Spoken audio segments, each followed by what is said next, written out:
கொஞ்சம் இதாச்சு இல்ல அது இது பேட்டரி போடணும் அதுக்கு. சரி கூட வாய்ஸ்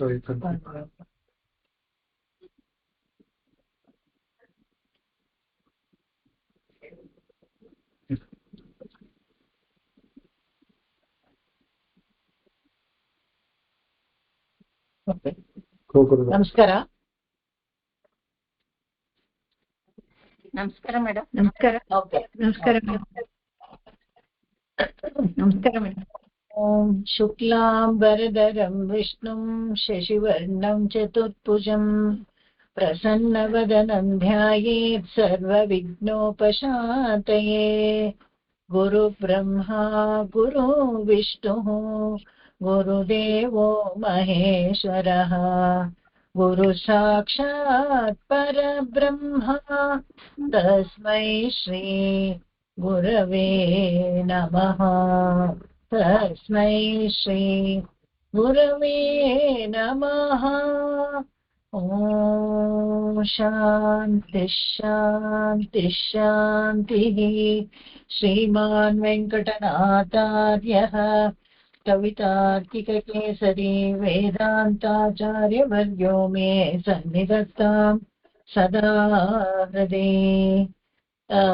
ನಾಳೆ ನಾನು ಸ್ವಲ್ಪ ಎಲ್ಲೋ ಬೇರೆ ಹೋಗ್ಬೇಕು ಹೊರಗಡೆ, ಅದಕ್ಕೆ ಇವತ್ತೇ ನಾನು ಕ್ಲಾಸ್ ತಗೋತಾ ಇದ್ದೀನಿ, ನಾಳೆ ಸರ್ ತಗೋತಾರೆ. ஷீரொன்னத்து புல் திருவேங்கடமுடையான் பாருன்னச் சொன்ன பழமுடியுள் ஓரொன்னுத்தானே அமையாதோ தாரணியில் வாழ்வார்க்கு வானேர போமளவும் வாழ்வு. ಮೇಡಮ್ ಯಾವುದು ಹೆಡ್ಡಿಂಗ್ ಹೇಳಿ? ಹಸ್ತಿಗಿರಿ ಮಹಾತ್ಮ್ಯಂ ಅಥವಾ ತಮಿಳಲ್ಲಿದ್ರೆ ಮೈವಿರದ ಮಾನ್ಮಿಯಂ ಅಂತ ಇರುತ್ತೆ ನೋಡಿ. ಎರಡು ಹೆಸರು ಇದೆ ಇದಕ್ಕೆ. ಇದು ಮಣಿಪ್ರವಾಳದಲ್ಲಿ ಬರೆದಿದ್ರು, ಅದನ್ನ ತಮಿಳಲ್ಲೆಲ್ಲ ಆರಿಸ್ಕೊಂಡು ತಮಿಳು ಪಾಶ್ರಗಳನ್ನೆಲ್ಲ ಆರಿಸ್ಕೊಂಡು ಮೈವಿರದ ಮಾನ್ಮಿಯಂ ಅಂತ ಮಾಡಿದ್ದಾರೆ. ತಮಿಳ ಹೆಸರು ಹಸ್ತಿಗಿರಿ ಮಹಾತ್ಮ್ಯಂ ಅಂತಾನು ಒಂದು. ಇದಕ್ಕೆ ಎರಡು ಇದಿತ್ತು ತನಿಯನ್ ಅಂತ ಹೇಳಿದ್ರು, ಅದನ್ನ ಹೇಳ್ಬೇಡ.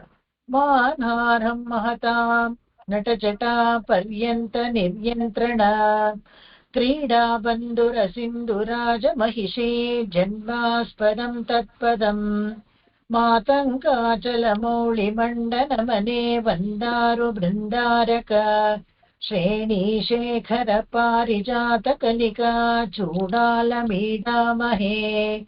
வாழியருளாளர் வாழியணியத்திகிரி வாழியதிராஜன் வாசகத்தோர் வாழி சரணாகதி என்னும் ஷார்வுடன் மத்தொன்றை அரணாக கொள்ளாதார் அன்பு. ಇದು ತನಿಯನ್ನು. ಮೊದಲನೇ ಪಾಶರಕ್ಕೆ ಹೋಗೋಣ. என் திசையும் கடலேழும் மலைகளேழும்.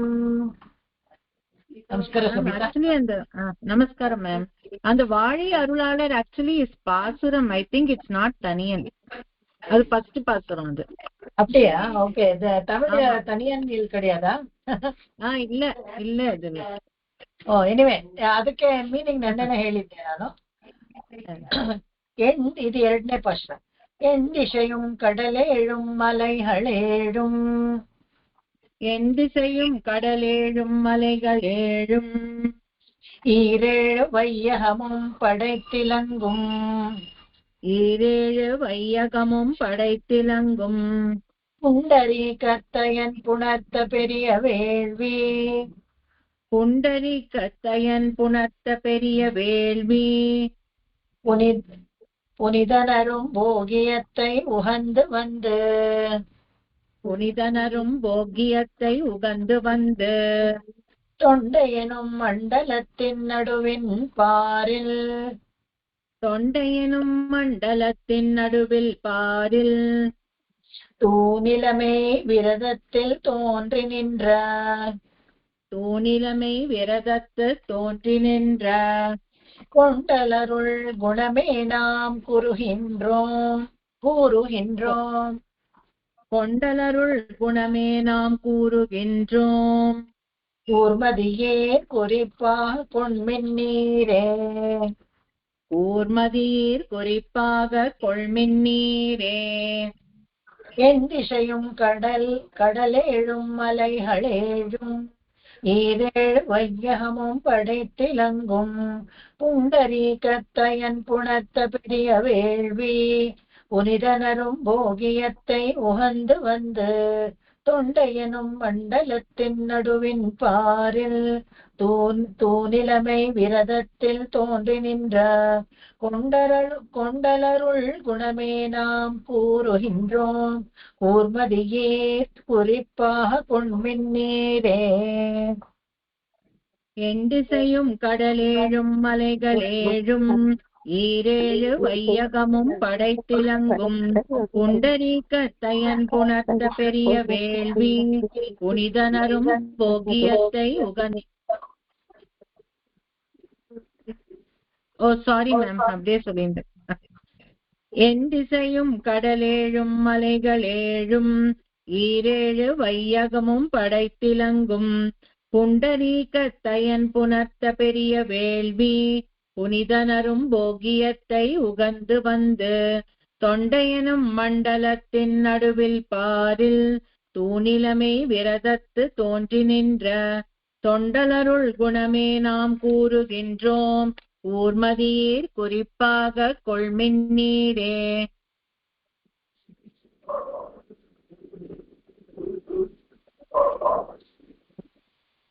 ಮೊದಲನೇ ಪಾಶದಲ್ಲೇ ನೋಡಿದ್ವಿ. ನಾನು ತನಿಯನ್ನೇ ಯಾಕೆ ಅಂತ ಅನ್ಕೊಂಡೆ ಅಂದ್ರೆ இந்த coil.org அது கூட நான் ஃபாலோ பண்றேன். பட் அதுல கூட இந்த சான்ஸ்கிரிட் தனியன் போடல அவரு.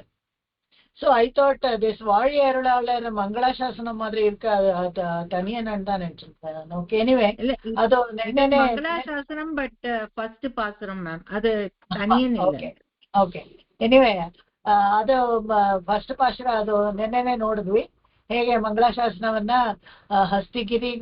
ಹಸ್ತಿಗಿರಿ ಮೇಲಿರೋ ಭಗವಂತನಿಗೆ ಮತ್ತೆ ರಾಮಾನುಜ ಕೂಟ ಅಂದ್ರೆ ಅವರ ದಾರಿಯಲ್ಲಿ ನಡೆಯುವಂತ ಎಲ್ಲ ಹಿರೀಕರು ಪೂರ್ವಾಚಾರ್ಯರಿಗೆಲ್ಲ ಮಂಗಳಾಶಾಸನ ಮಾಡಿ ಭಗವಂತನ ಹೆಚ್ಚಾಗಿ ಭಗವಂತನ ಕೃಪೆಗೆ ಮಂಗಳಾಶಾಸನ ಮಾಡಿ ಮುಂದುವರಿತಾರೆ. ಇಲ್ಲಿ ಎಂದಿಶೆಯುಂ ಕಡಲೇಳುಂ ಮಲೈಗಳೇಳುಂ, ಇಲ್ಲಿ ಯಾರು ಸಬ್ಜೆಕ್ಟ್ ಮ್ಯಾಟರ್ ಇದಕ್ಕೆ ಈ ಪೂರ್ತಿ ಮೈ ವಿರದ ಮಾನ್ಮೀಯಂ ಅನ್ನೋದಕ್ಕೆ ಯಾರು ಮುಖ್ಯವಾಗಿ ಪ್ರೊಟಗನಿಸ್ಟ್ ಅಂತ ಇದ್ರೆ ವರದರಾಜರೇ, ಅವರೇನೆ ಯಾವಾಗ್ಲೂ ಅಷ್ಟೇನೆ, ಎಲ್ಲದಕ್ಕೂ ಭಗವಂತನೇ ಪ್ರೊಟಗನಿಸ್ಟ್, ಅದು ಬಿಟ್ಬಿಡಿ. ಅದಕ್ಕೆ ನೆಕ್ಸ್ಟ್ ಅಂದ್ರೆ ಈ ಪದ್ಯಕ್ಕೆ ಮೂಲ ಕಾರಣ ಚತುರ್ಮುಖ ಬ್ರಹ್ಮನಿಗೆ ಅವನ ಹಿರಿಮೆ ನಮಗೆ ಗೊತ್ತಾಗ್ಬೇಕು. ಅವನ ಹಿರಿಮೆ ನಮಗೆ ಗೊತ್ತಾಗ್ಬೇಕು ಅಂದ್ರೆ ಅವನು ಸೃಷ್ಟಿಕರ್ತ ಮತ್ತೆ ಮೊದಲು ಭಗವಂತ ಅವನಿಗೆ ಎಷ್ಟೆಲ್ಲ ಶಕ್ತಿ ಕೊಟ್ಟ ಅನ್ನೋದನ್ನ ನಾನು ಕಥೆನಲ್ಲಿ ಹೇಳ್ಬೇಕಾದ್ರೆ ನೋಡಿದ್ವಿ. ಹೇಗೆ ಅಂದ್ರೆ 24 ತತ್ವವನ್ನು ಕೊಟ್ಟು ಅವನಿಗೆ 4 ವೇದಗಳನ್ನು ಹೇಳ್ಕೊಟ್ಟು ಎಲ್ಲ ಸಂಕಲ್ಪ ಮಾತ್ರದಿಂದನೇ ಸೃಷ್ಟಿ ಮಾಡುವಂತ ಒಂದು ಸಾಮರ್ಥ್ಯ ಪಡೆದ ಮೇಲೆ ತಾನೇ ದೊಡ್ಡವನು, ಎಷ್ಟೋ ಕಾಲದಿಂದ ಅದೇ ಕೆಲಸ ಮಾಡ್ತಾ ಇದ್ದೀನಿ ಅನ್ನೋ ತರ ಒಂದು ಅಹಂ ಬಂದ್ಬಿಡತ್ತೆ ಅವನಿಗೆ, ಜಂಬಾನೂ ಬಂದ್ಬಿಡತ್ತೆ.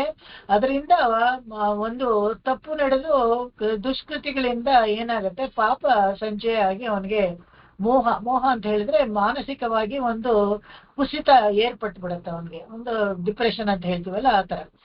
ಯಾವಾಗ್ಲೂ ಅಷ್ಟೇ ಸಮತೋಲನ ಇರಬೇಕು. ಅದಕ್ಕೆ ವರ್ಕ್ ಬ್ಯಾಲೆನ್ಸ್ ಅಂತ ಯಾವಾಗ್ಲೂ ಯಾಕೆ ಹೇಳ್ತಾರೆ ಎಲ್ಲರೂ ಅಂತ ಹೇಳಿದ್ರೆ, ಯಾವುದು ಅತಿಯಾಗಿರ್ಬಾರ್ದು. ಯುಕ್ತಾಹಾರ ವಿಹಾರಸ್ಯ ಯುಕ್ತ ಚೇಷ್ಟಸ್ಯ ಕರ್ಮಸು, ಭಗವದ್ಗೀತೆನಲ್ಲಿ ಕೃಷ್ಣನೇ ಹೇಳಿದಾನೆ. ಎಲ್ಲ ಯುಕ್ತವಾದ ವಯಸ್ಸಿನಲ್ಲಿ ಏನ್ ಮಾಡ್ಬೇಕು, ಯುಕ್ತವಾಗಿ ಎಷ್ಟು ಮಾಡ್ಬೇಕು ಅಷ್ಟೇ ಮಾಡ್ಬೇಕು. ಅದನ್ನ ಭಗವದ್ಗೀತೆನಲ್ಲಿ ಹೇಳಾಗಿದೆ, ಉಪನಿಷತ್ ಸಾರ ಅದು ಹೇಳಾಗಿದೆ. ಆದ್ರೆ ಇವನು ಏನ್ ಮಾಡ್ದ, ಎಲ್ಲಾನು ಗೊತ್ತಾಗಿ ಎಲ್ಲವನ್ನು ಸೃಷ್ಟಿ ಮಾಡಿ ಹೆಚ್ಚಾಗಿ ತುಂಬಾನೇ ಎಲ್ಲ ಮಾಡ್ತಾ ಇದ್ದ. ಸೃಷ್ಟಿ ಮಾಡಿದಾಗ ಏನಾಗುತ್ತೆ, ಎಲ್ಲೋ ಒಂದ್ ಕಡೆ ಒಂದು ಅಹಂಕಾರ ತಲೆ ಎದ್ದು ತಾನೇ ಇಲ್ಲ ಅನ್ನೋ ತರ, ಸರಿ ನಾನು ತನ್ನ ಶಕ್ತಿಯಿಂದಲೇ ಸಾಮರ್ಥ್ಯದಿಂದಲೇ ಭಗವಂತನ ಸಾಕ್ಷಾತ್ಕಾರ ಮಾಡ್ಕೋಬೇಕು ಅಂತ ಹೊರಡ್ತಾನೆ, ಆಗೋದಿಲ್ಲ. ಅವಾಗ ಒಂದು ಈ ಪದ್ಯದಲ್ಲೇ ಎಲ್ಲ 1 by 1 ಸ್ಟೆಪ್ ಆಗಿ ಅದನ್ನೆಲ್ಲ ಹೇಳ್ತಾರೆ, ಅವಾಗ್ಲೇ ಅನುಭವಿಸೋಣ. ಅದು ಚೆನ್ನಾಗಿದೆ. ಇದು ಯಾರು, ಇದು ಬ್ರಹ್ಮನ ಬಗ್ಗೆನೆ ಸ್ವಲ್ಪ ವಿಚಾರ ಹೇಳ್ತಾರೆ. ಎಂಡಿಶೆಯಂ ಕಡಲೇಳು ಮಲೆಹಳೆಳು. 8 ದಿಕ್ಕು. 8 ದಿಕ್ಕಲ್ಲಿ ನಮಗೆ ಎಲ್ಲಾ ಕಡೆ ಏನ್ ಕಾಣುತ್ತೆ? ಪೂರ್ವ, ಪಶ್ಚಿಮ, ಉತ್ತರ, ದಕ್ಷಿಣ, ಈಶಾನ, ಆಗ್ನೇಯ, ವಾಯುವ್ಯ ಮತ್ತೆ ನೈಋತ್ಯ. ಇದು 8 ದಿಕ್ಕುಗಳಲ್ವಾ? ಈ 8 ದಿಕ್ಕುಗಳನ್ನು ಪಡೆದಂತೆ. ಮೊದಲು ಹೇಗೆ ಈ ದಿಕ್ಕನ್ನು ಪಡಿತಾನೆ? ಸೂರ್ಯ ಚಂದ್ರನನ್ನ ಪಡೆದಾಗ ಸೂರ್ಯ ಎಲ್ಲಿ ಉದಯಿಸ್ತಾನೋ ಅಲ್ಲಿ ಪೂರ್ವ ದಿಕ್ಕು ಅಂತ ಇಟ್ಕೊಂಡು ಬಾಕಿ ಎಲ್ಲ ದಿಕ್ಕುಗಳನ್ನು ಪಡೆದಾನೋ. 8 ದಿಕ್ಕು. ಕಡಲೇಳು, ಈ ಸಪ್ತ ಸಮುದ್ರ. ಈ ಸಪ್ತ ಸಮುದ್ರಗಳ ಯಾವುದು ಅಂತ ಹೇಳಿದ್ರೆ ಅದನ್ನ ಇಲ್ಲಿ ಹೇಳ್ತಾರೆ. ಲವಣ, ಕ್ಷೀರ, ದಧಿ, ಸುರ, ಹೆಂಡದ್ದು ಒಂದು. ಈ ಸಪ್ತಾವರ್ಣಗಳನ್ನ ವರ್ಣಿಸ್ತಾರಲ್ಲ ಅವಾಗ ಶುದ್ಧ ಉದಕ, ಇಕ್ಷು ಮತ್ತೆ ಘೃತ, ಇದಿಷ್ಟು ಸಪ್ತ ಸಮುದ್ರಗಳು. ಇದನ್ನೆಲ್ಲ ಇದು ಪ್ರಕೃತಿ ಮಂಡಲದಲ್ಲಿ ಏನಿದೆ ಅದನ್ನೆಲ್ಲ ಇಲ್ಲಿ ಹೇಳ್ತಾ ಇದ್ದಾರೆ. ಇದಿಷ್ಟು ಸೃಷ್ಟಿ ಮಾಡಿದ್ದು ಚತುರ್ಮುಖ ಬ್ರಹ್ಮನೇ. ಅವನೇನು ಸಾಮಾನ್ಯದವನೇನಲ್ಲ, ಸಣ್ಣ ವ್ಯಕ್ತಿ ಏನಲ್ಲ, ದೊಡ್ಡ ಕೆಲಸವನ್ನೇ ಮಾಡಿದವನು. ಅದನ್ನ ಹೇಳ್ತಾರೆ. ಅವಾಗ ಇಷ್ಟು 8 ದಿಕ್ಕುಗಳು, ಸಪ್ತ ಸಮುದ್ರವನ್ನು ಮಲೆಹಳೆಯು 7 ಸಪ್ತ ಪರ್ವತಗಳಿದೆಯಲ್ಲ, ಮಲೆಯ ಪರ್ವತ, ಮಹೇಂದ್ರ ಪರ್ವತ, ಸಖ್ಯಂ ಪರ್ವತ, ಸೂಕ್ತಿಮಾನ್ ಅಂತಾರೆ, ರೂಕ್ಷ, ವಿಂಧ್ಯ ಮತ್ತು ಪದಿಯಾತ್ರಂ ಅಂತ. ಇದಿಷ್ಟು ಸಪ್ತ ಪರ್ವತಗಳನ್ನು ಒಳಗೊಂಡ ಈ ಪ್ರಪಂಚವನ್ನು 7 ವಯಹಂ, ಪೂರ್ವಲೋಕದಲ್ಲಿ 7 ನೋಡಿದ್ರೆ ಭೂ, ಸುವಹ, ಮನಃ, ಜಪಃ, ಓಂ, ಸತ್ಯಂ, ಇದು ಎಲ್ಲ ಮೇಲೆ ಊರ್ಧ್ವಲೋಕಗಳು 7. ಅಧೋಲೋಕದಲ್ಲಿ ಅತಳ, ಸುತಳ, ರಸಾತಳ, ತಲಾತಳ, ಮಹಾತಳ, ಪಾತಾಳ ಅಂತ ಇದೆಯಲ್ಲ, ಕೆಳಗಡೆ 7 ಲೋಕಗಳು. ಇವನ್ನೆಲ್ಲ ಸೃಷ್ಟಿಸಿದ್ದು ಪಡೈತ್ತು ಇಲಂಗಂ. ನೋಡಿ, ಏನೋ ಒಂದು ಚಿಕ್ಕದಾಗಿ ಒಂದು ಎಂಬ್ರಾಯ್ಡ್ರಿನೋ ಅಥವಾ ಅಷ್ಟೇ ಯಾಕೆ ಬೇಡ, ಒಂದು ದಿವಸದಲ್ಲಿ ಒಂದು ಅಡಿಗೆ ಕೆಲಸ ಮಾಡಿ ಮುಗಿಸಿದ್ರೇನೆ ಏನೋ ಒಂದು ಕಡ್ದಿಟ್ಟಂಗೆ ಒಂದು ಸಂತೋಷ, ನಮಗೆ ಕೆಲಸ ಮಾಡಿದ್ದಕ್ಕೆ ಒಂದು ಸಾರ್ಥಕತೆಯನ್ನ ನಮಗೆ ಬಂದು ಬಿಡುತ್ತೆ. ಆತರ ಇದು ಇಷ್ಟನ್ನು ಸೃಷ್ಟಿ ಮಾಡಿದ ಚತುರ್ಮುಖ ಬ್ರಹ್ಮನಿಗೆ ಇಲಂಗು ನ್ಯಾಚುರಲಿ ಅವನಿಗೆ ಒಂಥರ ಆ ಹೆಮ್ಮೆಯಿಂದ ಪ್ರಜ್ವಲಿಸ್ತಾನಂತೆ. ಒಂದು ಕಾಂತಿ, ಒಂದು ತೇಜಸ್ಸು ಎಲ್ಲ ಬರುತ್ತೆ. ಇಲಂಗಂ ಇವುಗಳನ್ನು ಸೃಷ್ಟಿಸಿದ ಪ್ರಕಾಶಮಾನವಾಗಿರುವ ಪುಂಡರೀಕ ತಯನ್. ಪುಂಡರೀಕತ್ ಅಂತ ಹೇಳಿದ್ರೆ ಕಮಲಾಸನವಾಗಿರುವಂತ ಭಗವಂತನ ನಾಭಿ ಕಮಲದಿಂದ ಉದ್ಭವ ಆಗಿರೋ ಒಂದು ಕಮಲದ ಮೇಲೆ ಕುಳಿತಿರೋಂತ ಬ್ರಹ್ಮ ಇದಿಷ್ಟು ಕೆಲಸ ಮಾಡ್ತಾನೆ. ಈ ಸೃಷ್ಟಿ ಕೆಲಸವನ್ನ ಮಾಡ್ತಾನೆ, ಭಗವಂತ ಕೊಟ್ಟಿರೋ ಶಕ್ತಿಯಿಂದ ಮಾಡ್ತಾನೆ. ಪುಣರ್ತ ಪೆರುವೇಳ್ವಿ. ಪುಣರ್ತ ಅಂದ್ರೆ ಈ ವೇಳ್ವಿಯನ್ನ ಯಾಕೆ ಮಾಡ್ಬೇಕು ಅಂತ ನಿಶ್ಚಯ ಮಾಡ್ಕೊಂಡ ಅಂತ ಹೇಳಿದ್ರೆ, ನಾನು ಆಗ್ಲೇ ಹೇಳಿದೆ ನಿಮ್ಗೆ, ಚತುರ್ಮುಖ ಬ್ರಹ್ಮನಿಗೆ ಮನಸ್ಸು ಖೇದವಾಗಿತ್ತು. ಆ ಖೇದ ಅದನ್ನ ಹೋಗಲಾಡಿಸ್ಕೊಳ್ಬೇಕಾದಾಗೆ ಏನ್ ಮಾಡ್ಬೇಕು ಅಂತ ಮಾಡಿದಾಗ ತಪಸ್ಸು ಮಾಡ್ತಾನೆ. ಹೇಗಾದ್ರೂ ನನ್ನ ಸೃಷ್ಟಿಸಿದವನನ್ನ ನೋಡ್ಬಿಡ್ಬೇಕು ಒಂದ್ಸತಿ, ನೋಡಿದ್ರೆ ಸಾರ್ಥಕವಾಗಿರುತ್ತೆ.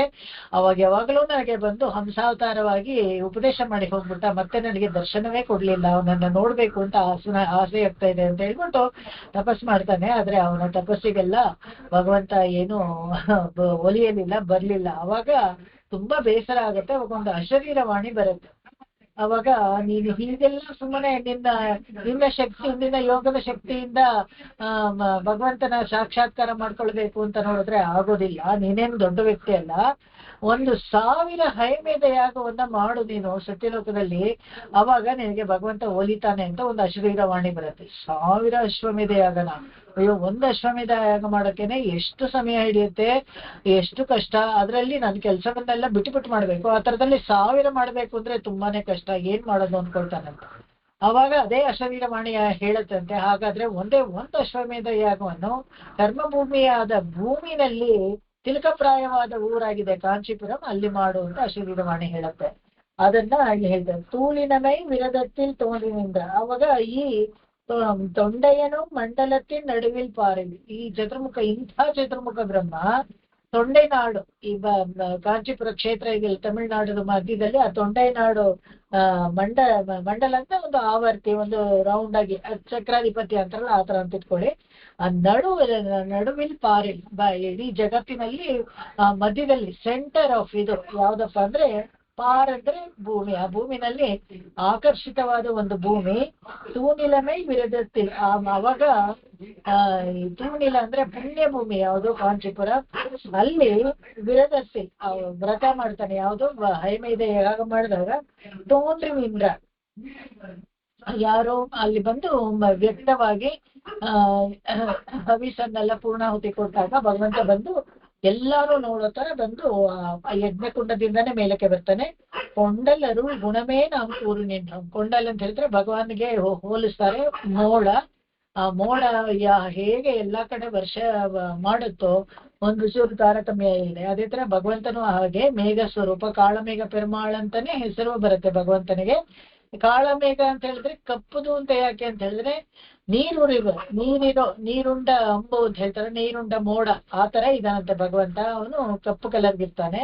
ಮೋಡವೂ ಅಷ್ಟೇನೆ, ಕಪ್ಪುಗೆ ಆಗಿದ್ರೆ ಮಾತ್ರನೇ ಮಳೆ ಸುರಿಯೋದು. ಬೆಳ್ಳಗೆ ನೀಲಿ ಆಗಸದಲ್ಲಿ ತೇಲ್ತಾ ಇದ್ರೆ ನೋಡಕ್ ಚೆನ್ನಾಗಿರುತ್ತೆ, ಆದ್ರೆ ಮಳೆ ಏನ್ ಸುರಿಯೋದಿಲ್ಲ. ಆ ತರ ಈ ಕೊಂಡಲ ಅರುಣ್ ಗುಣಮೇ, ಅವನ ಕೃಪೆಯ ಗುಣವನ್ನೇ ನಾವು ಪೂರ್ವಹಿಂದ ನಾವು ಈ ಪದ್ಯದ ಪೂರ್ತಿ ಹಸ್ತಗಿರಿ ಮಹಾತ್ಮ್ಯದಲ್ಲಿ ಏನು ಕೊಂಡಾಡೋದು ಅಂತ ಹೇಳಿದ್ರೆ ದೇವರ ಗುಣವನ್ನೇ ಕೊಂಡಾಡೋದು. ನಮಗೆ ಬೇರೆ ಏನ್ ಕೆಲಸ ಇಲ್ಲ ನೋಡಿ. ಯಾಕೆಂದ್ರೆ ಈ ಸೂಕ್ತಿಗಳು, ಭಗವಂತನ ಸೂಕ್ತಿಗಳೆಲ್ಲ ನಾವು ಮತ್ತೆ ಆವರ್ತಿ ಹಾಕೊಳ್ಳೋದೇ ಆಗ್ಲಿ, ಓದೋದೇ ಆಗ್ಲಿ, ಅದರಿಂದ ಪ್ರಯೋಜನ ಅಂದ್ರೆ ಭಗವಂತನನ್ನ ಸ್ತೋತ್ರ ಮಾಡುದು. ಸ್ತೋತ್ರ ಅಂದ್ರೆ ಸ್ತುತು ಅಂತ ಹೇಳಿದ್ರೆ ಹೊಗಳಿ ಮಾತು ಹೇಳುವುದು, ಸ್ತೋತ್ರಗಳನ್ನ ಮಾಡುವುದು, ಶ್ಲೋಕಗಳನ್ನ ಹೇಳುವುದು. ಇದರಿಂದ ಏನ್ ಪ್ರಯೋಜನ ಅಂದ್ರೆ ಸ್ತುತಿ ಪ್ರಿಯ ಸ್ತೋತ ಭಗವಂತ ಯಾವಾಗ್ಲೂ ಸ್ತುತಿ ಪ್ರಿಯ, ಅವನನ್ನ ಮೆಚ್ಚಿಸೋಕೆ. ಇದೇನು ಅವನನ್ನ ಯಾವಾಗ್ಲೂ ಮೆಚ್ಚಿಸ್ಬೇಕು ಅಂತ ಹೇಳಿದ್ರೆ ಯಾವಾಗ್ಲೂ ಪ್ರತಿ ಕ್ಷಣವೂ ಉಸಿರು ಒಳಗೆ ಹೋಗುವಾಗ್ಲೂ ಉಸಿರು ಹೊರಗಡೆ ಬರೋವಾಗ್ಲೂ ಅವನನ್ನ ನಾವು ಜ್ಞಾಪಿಸ್ಕೊಳ್ಳೇಬೇಕು, ಸ್ತುತಿಸ್ಲೇಬೇಕು. ಯಾಕಂತ ಹೇಳಿದ್ರೆ ಇವೆಲ್ಲ ನಮಗೆ ದತ್ತವಾಗಿ ಕೊಟ್ಟಿರೋದು ಭಗವಂತನೇ. ಅವನನ್ನ ಮತ್ತಿನ್ಯಾವಾಗ ನಾವು ನೆನೆಸ್ಕೊಳ್ತೀವಿ? ಯಾವುದೋ ಒಂದ್ ದಿವಸ 1 ಗಂಟೆ ಕಾಲ ಒಂದು ಕ್ಲಾಸು ಆನ್ಲೈನ್ ಯಾವಾಗ್ಲೂ ಇಟ್ಕೊಂಡು ಆ ನೆಪದಲ್ಲಾದ್ರೂ ಅವನನ್ನ ಸ್ತೋತ್ರ ಮಾಡ್ತೀವ ಅಂತ ಇಟ್ಕೊಳ್ಳಿ. ಅಷ್ಟಾದ್ರೂ ಮಾಡ್ಬೇಕು, ಯಾಕಂದ್ರೆ ಮಾಡ್ಲೇಬೇಕು. ಋಷಿ ಋಣ, ದೇವಋಣ ಮತ್ತೆ ಪಿತೃಋಣ ಇವೆಲ್ಲ ನಾವು ಕಳಿಲೇಬೇಕು.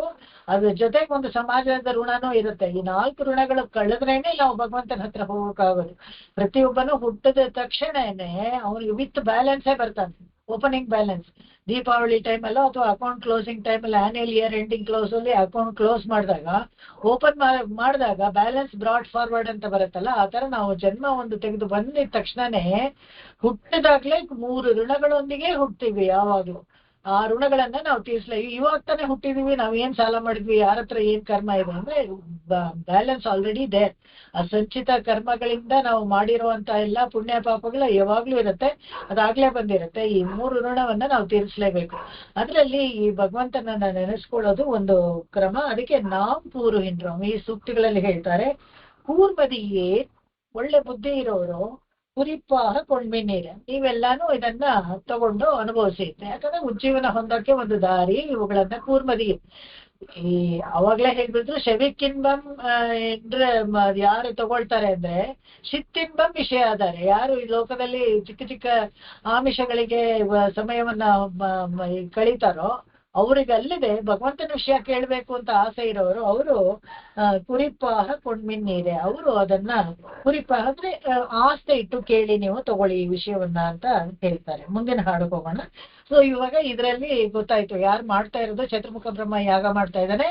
ಅವನು ಏನು ಸಾಧಾರಣದ ವ್ಯಕ್ತಿ ಅಲ್ಲ. ಅವನಿಗೂ ಇಷ್ಟೆಲ್ಲ ಸಾಮರ್ಥ್ಯ ಇದ್ದು ಕೂಡ ಅವಾಗ್ಲೂ ನೋಡ್ಕೊಳ್ಳಿ, ಯಾವಾಗ್ಲೂ ಸತ್ಯಲೋಕ ಪರ್ಯಂತ ಎಲ್ಲ ಪ್ರಕೃತಿ ಮಂಡಲದಲ್ಲೇ ಇರೋದ್ರಿಂದ ಎಷ್ಟೇ ದೊಡ್ಡ ಲೋಕವನ್ನ ಆಳೋ ಒಂದು ಒಡೆಯನಾಗಿದ್ರೆ ಕೂಡ ಅವನಿಗೂ ದುಃಖ ಮತ್ತೆ ಮನಸ್ಸಿಗೆ ಖೇದ ಉಂಟಾಗೋದು ಇದ್ದೇ ಇದೆ. ಯಾಕಂದ್ರೆ ಇದು ಪ್ರಕೃತಿಗೆ ಸಂಬಂಧಪಟ್ಟಂತ ಗುಣ.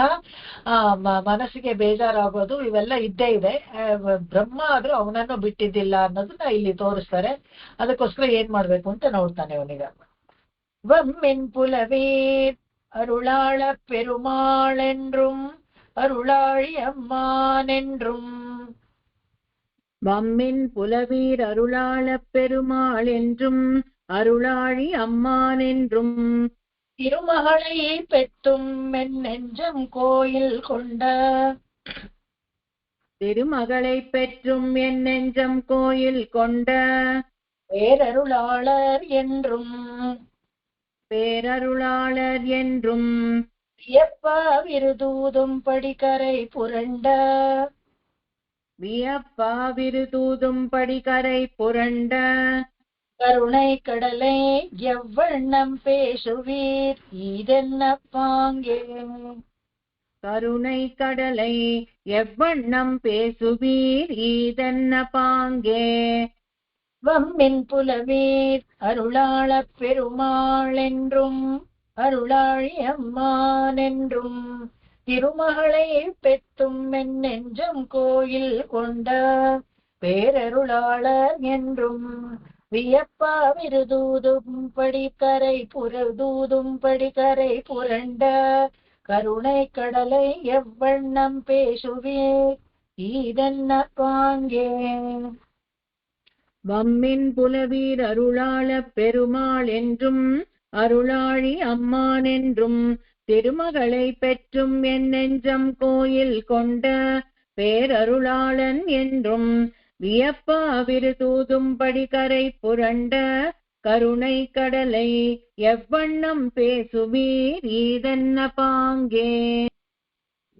ಈ ಪದ್ಯದ ಮೇನ್ ಕ್ಯಾರೆಕ್ಟರ್ ಬ್ರಹ್ಮ ಅಂತ ಆಯ್ತು. ಅಲ್ಲಿ ಮೇಲೆ ಉದಯಿಸಿ ಬರುವಂತವನು ವರದರಾಜ ಸ್ವಾಮಿ ಅಂತ ಆಯ್ತು. ಯಾರು ಇದೆ ಈ ಪದ್ಯದ ಸಾರವನ್ನೆಲ್ಲ ತಗೊಳ್ಬೇಕು, ಯಾರು ಕೇಳ್ಬೇಕು? ಇದ್ರಲ್ಲೇ ಹೇಳಿದ್ರಲ್ಲ, ಕೂರ್ಮದೀರ್ ಕುರಿಪ ಹಾಕೊಂಡ್ಮಿನ್ ನೀರೆ ಅಂತ ಇಲ್ಲಿ ಕರಿತಾ ಇದ್ದಾರೆ. ಒಮ್ಮಿನ್ ಪುಲವೀರ್, ಒಮ್ಮಿನ್ ಪುಲವೀರ್ ಅಂದ್ರೆ ಬನ್ನಿ ಎಲ್ಲಾ ಮಹಾಪಂಡಿತರೇ, ಎಲ್ಲಾರು ಬನ್ನಿ ಅಂತ. ಈ ಅರುಳಾಳ ಪೆರುಮಾಳೆನ್ರು ಯಾರ ಬಗ್ಗೆ ನಾವು ಹಾಡ್ತೀವಿ ಇದ್ರಲ್ಲಿ ವಿಶೇಷವಾಗಿ ಅನ್ನೋದನ್ನ ಹೇಳ್ತಾರೆ. ಅರುಳಾಳ ಪೆರುಮಾಳೆನ್ರು, ಅರುಳ್ ಅದರಲ್ಲಿ ಎಲ್ಲ ಕೃಪೆಗೆ ಕರುಣೆಯಿಂದಲೇ ಲೋಕವನ್ನು ಆಳುವಂತ ಭಗವಂತ, ಅವನ ಕೃಪೆಯನ್ನ ಅರುಳಾಳಿ.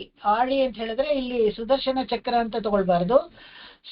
ಕಡಲ ತರ ಸಮುದ್ರ, ಒಂದು ಕರುಣೆಯನ್ನ ಸಮುದ್ರವೇ ಅವನ ಬಗ್ಗೆ ಹೇಳೋಣ ಅಂತ. ಈ ಸಮುದ್ರವನ್ನ ಮತನವನ್ನ ಮಾಡಬೇಕಾದ್ರೂ ಕೂಡ ಒಂದು ತುಂಬಾ ಉತ್ತಮವಾದ ಒಂದು ಉಪಮೆಯನ್ನ ಕೊಡ್ತಾರೆ. ಯಾವಾಗ ಅಂದ್ರೆ ಕ್ಷೀರ ಸಮುದ್ರವನ್ನ ಕಡ್ದನು ஒரு ಕರುಣೈ ಕಡಲೆ ಇನ್ನೊರು ಕಡಲೈ ಕಡೆಯಿಂದದು ಅಂತ ಹೇಳ್ತಾರೆ. ಒಂದು ಕರುಣಾ ಕೃಪಾ ಸಾಗರನೇ ಕ್ಷೀರ ಸಾಗರವನ್ನ ಕಡ್ದ ಅಂತ. ಯಾಕೆ ಅಂದ್ರೆ ಅವನಲ್ಲಿ ನಿಂತ್ಕೊಂಡು ಮುಂಗಟ್ಟಲ್ಲಿ ಅವನು ಯಾಕೆ ಕಡಿಬೇಕಾಗಿತ್ತು? 33 ಕೋಟಿ ದೇವರಿದ್ದಾರೆ, ಅವ್ರಿಗೆ ಬೇಕಾದಾಗ ಅವ್ರು ಕಡ್ಕೊಳ್ತಾರೆ, ಇಲ್ದಾರೆ ಸುಮ್ಮನೆ ಇರ್ಬೋದಾಗಿತ್ತು. ಆದ್ರೆ ಕೇವಲ ಕೃಪೆಯಿಂದ ಮಾತ್ರನೇ. ಯಾಕಂದ್ರೆ 66 ಕೋಟಿ ಅಲ್ಲಿ ರಾಕ್ಷಸರ ಆ ಕಡೆ ಇರ್ಬೇಕಾದ್ರೆ ಆ ದೇವತೆಗಳಿಗೆ ಸಾಮಾನ್ಯವಾಗಿ ನಿಂತ್ಕೊಳ್ಳೋಕೆ ಆಗ್ಲಿಲ್ಲ. ಎಲ್ಲ ಎಳೆದು ಬಿಟ್ರೆ ದಬದಬ ಅಂತ ಹೋಗಿ ಎಲ್ಲ ಬಿದ್ಬಿಡ್ತಾ ಇದ್ರು. ಅವಾಗ ಮುಂಗಟ್ಟಲ್ಲಿ ಭಗವಂತ ತಾಂಗಿ ಕಡೆಯಿಂದ ತಿರುಮಗ ಆಳ್ವಾರ್ ಹೇಳ್ತಾರೆ, ಅಲ್ಲಿ ಗಟ್ಟಿಯಾಗಿ ಆ ವಾಸುಕಿಯನ್ನ ಹಿಡ್ಕೊಂಡು ನಿಂತ್ಕೊಂಡಂತೆ. ಹೇಗೆ ಅಂದ್ರೆ ದೃಢವಾಗಿ ಒಂದು ಕಡೆ ನಿಂತ್ಕೊಂಡು ದೇವತೆಗಳ ಪಕ್ಷದಲ್ಲಿ ನಿಂತ್ಕೊಂಡಲ್ಲ. ಇದಕ್ಕೆ ಕಾರಣ ಏನಪ್ಪಾ ಅಂದ್ರೆ ಕರುಣೈ ಕಡಲ್. ಅವನು ಒಂದು ಸಾಗರ ತರ, ಕೃಪಾ ಸಾಗರ ಅಂತಾನೆ ಒಂದು ಹೆಸರು ಭಗವಂತನಿಗೆ. ಅದು ಅರುಳಾಳಿ ಅಮ್ಮಾನೆನ್ರು, ಅಮ್ಮಾನ್ ಅಂತ ಹೇಳಿದ್ರೆ ತಾಯಿಗಳಿಗೆಲ್ಲ, ಅಮ್ಮಂದರಿಗೆಲ್ಲ ಫೆಮಿನೈನ್ ಜೆಂಡರ್ ಆಕ್ಚುಲಿ ಅಮ್ಮಾನೆನ್ರು ಅಂತ. ಕೃಪೆ ಜಾಸ್ತಿ ಇರೋದ್ರಿಂದ ಭಗವಂತನಿಗೆ ಅಮ್ಮಾನ್ ಅಂತ ಹೇಳೋದು ಉಂಟು. ಅದಕ್ಕೋಸ್ಕರ ಇದೇ ತರ ನಾವು ನೋಡ್ತೀವಿ. ನಡಾದೂರ ಇವರಿಗೆ ನಡಾದೂರ ಅಮ್ಮಾಳ್ ಅಂತ ಅವ್ರಿಗೊಂದು ಹೆಸರು ಯಾಕೆ ಬಂತು ಅಂತ ಹೇಳಿದ್ರೆ, ಹಾಲನ್ನ ಕೊಡ್ಬೇಕಾದ್ರೆ ಕಾಂಚೀಪುರದ ದೈವಕ್ಕೆ ಕೊನೆಯಲ್ಲಿ ಏಕಾಂತ ಸೇವೆಗೆ ಹಾಲು ಕೊಡ್ಬೇಕು. ಅದಾದ್ಮೇಲೆ ದೇವಸ್ಥಾನದ ಬಾಗ್ಲನ್ನ ಮುಚ್ಚಿಬಿಟ್ಟು ಮತ್ತೆ ಅದು ಇವರು ಹಾಲು ಕಾಯಿಸಿ ನೈವೇದ್ಯ ಮಾಡಕ್ಕೆ ಲೇಟ್ ಮಾಡ್ತಿದ್ರಂತೆ. ಯಾಕೆ ಅಷ್ಟು ಲೇಟ್ ಮಾಡ್ತಾ ಇದ್ದಾರೆ ಅಂದ್ರೆ, ಈ ನಡಾದೂರ ಇವರು ಸ್ವಾಮಿಗಳು ಅದನ್ನ ಹಾಲನ್ನ ಆರಿಸ್ತಾ ಇದ್ರಂತೆ. ಅಯ್ಯೋ ಭಗವಂತನಿಗೆ ಬಿಸಿಯಾಗಿ ಕೊಟ್ಟು ಬಿಡಬಾರದು, ಗಂಟ್ಲು ಇದಾಗ್ಬಿಡತ್ತೆ, ಸುಟ್ಟು ಹೋಗ್ಬಿಡತ್ತೆ ಅಂತ ಹೇಳ್ಬಿಟ್ಟು ಆರಿಸ್ತಾ ಇದ್ರಂತೆ.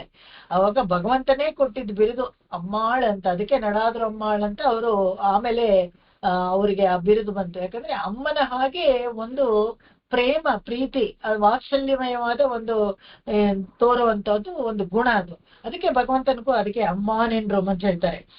ತಿರುಮಹಳೈ ಪೆತ್ತುಂ, ಭಗವಂತ ಕ್ಷೀರ ಸಮುದ್ರವನ್ನ ಕಡಿಬೇಕಾದ್ರೆ ಲಕ್ಷ್ಮಿಯನ್ನ ಪಡ್ಕೊಂಡಂತೆ. ಎನ್ ನೆಂಜಂ ಕೋಯಿಲ್ ಕೊಂಡ, ಅವನು ತಿರುಮಗಳೈ ಪೆತ್ತಂ, ಅವಳು ಕ್ಷೀರಸಾಗರವನ್ನ ಕಡೆಯುವಾಗ ಅವನನ್ನ ಪಡ್ಕೊಂಡ. ವಿಣ್ಣವರ್ ಅಮುದುಂಡ ಪೆಣ್ಣಮುದುಂಡ ಪೆರುಮಾನ್ ಅಂತ ಹಾಡ್ತಾರೆ. ವಿಣ್ಣವರ್ ಯಾರು?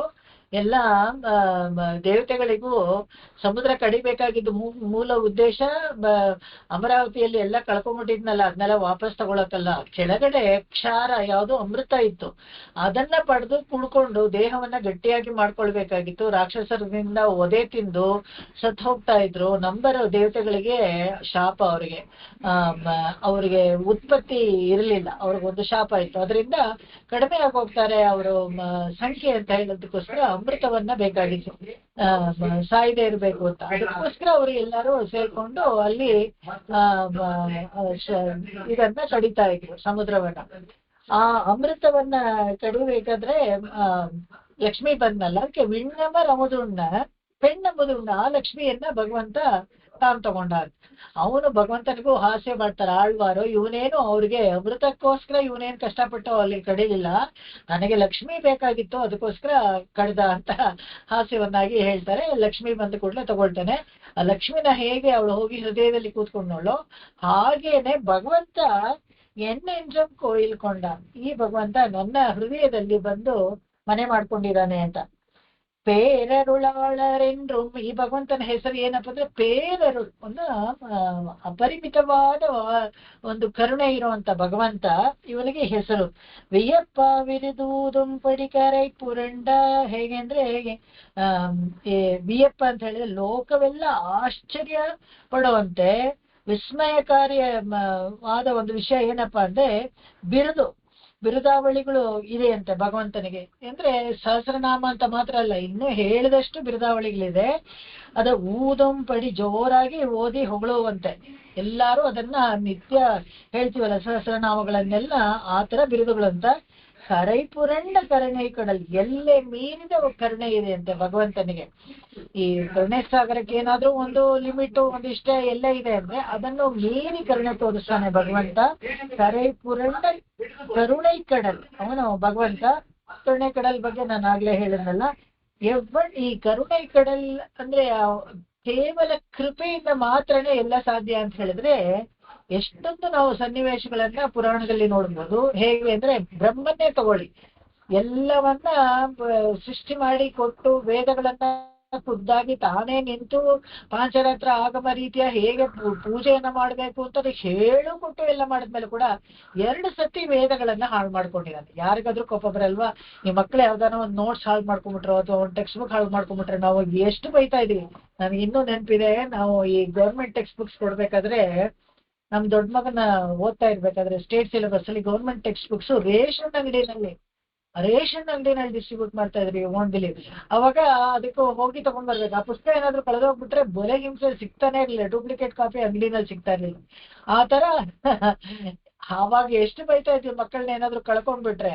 ಈ 4 ವೇದಗಳನ್ನು 2 ಸತಿ ಕಳ್ಕೊಂಡಾದ್ರೆ ಎಷ್ಟು ಬೈಬೇಕೆ. ಹೋಗಿ ನೀನ್ ಅವಾಗ ಕಳ್ಕೊಳ್ತಾನೆ ಇರ್ತೀಯ, ನಿನ್ಗೇನ್ ನಾನು ಹೋಗಿ ರಿಟ್ರೀವ್ ಮಾಡ್ಕೊಡಕ್ ಆಗಲ್ಲ ಅಂತ ಸುಮ್ನೆ ಇದ್ಬಿಡ್ಬೋದು. ಆದ್ರೆ ಮತ್ತೆ ಹಯಗ್ರೀವ ಅವತಾರವಾಗಿ ಮತ್ತೆ ಮತ್ಸ್ಯ ಅವತಾರ ತಾಳಿ ಇವನು ಯಾಕೆ ಅದನ್ನ ಮತ್ತೆ ಚತುರ್ಮುಖ ಬ್ರಹ್ಮನಿಗೆ ಕೊಡ್ಬೇಕು ಅಂದ್ರೆ, ಸೃಷ್ಟಿ ಕೆಲಸ ನಡೀತಾನೆ ಇರ್ಬೇಕು, ಲೋಕ ಸಂರಕ್ಷಣೆಗೆ ಈ ಕೆಲಸ ಆಗ್ಲೇಬೇಕು ಅಂತ ಹೇಳಿದ್ರೆ ಅಂತರ್ಯಾಮಿಯಾಗಿ ಎಲ್ಲರಲ್ಲೂ ಇದ್ರೂ ಕೂಡ ಕೆಲಸವನ್ನ ನಡಿಬೇಕಾದ್ರೆ ಮತ್ತೆ ಅದನ್ನ ಸೂಪರ್ವಿಷನ್ ಮಾಡ್ಬೇಕು. ನಿರ್ವಾಹ ಅಂತ ಹೇಳ್ತಾರೆ ಇದನ್ನ.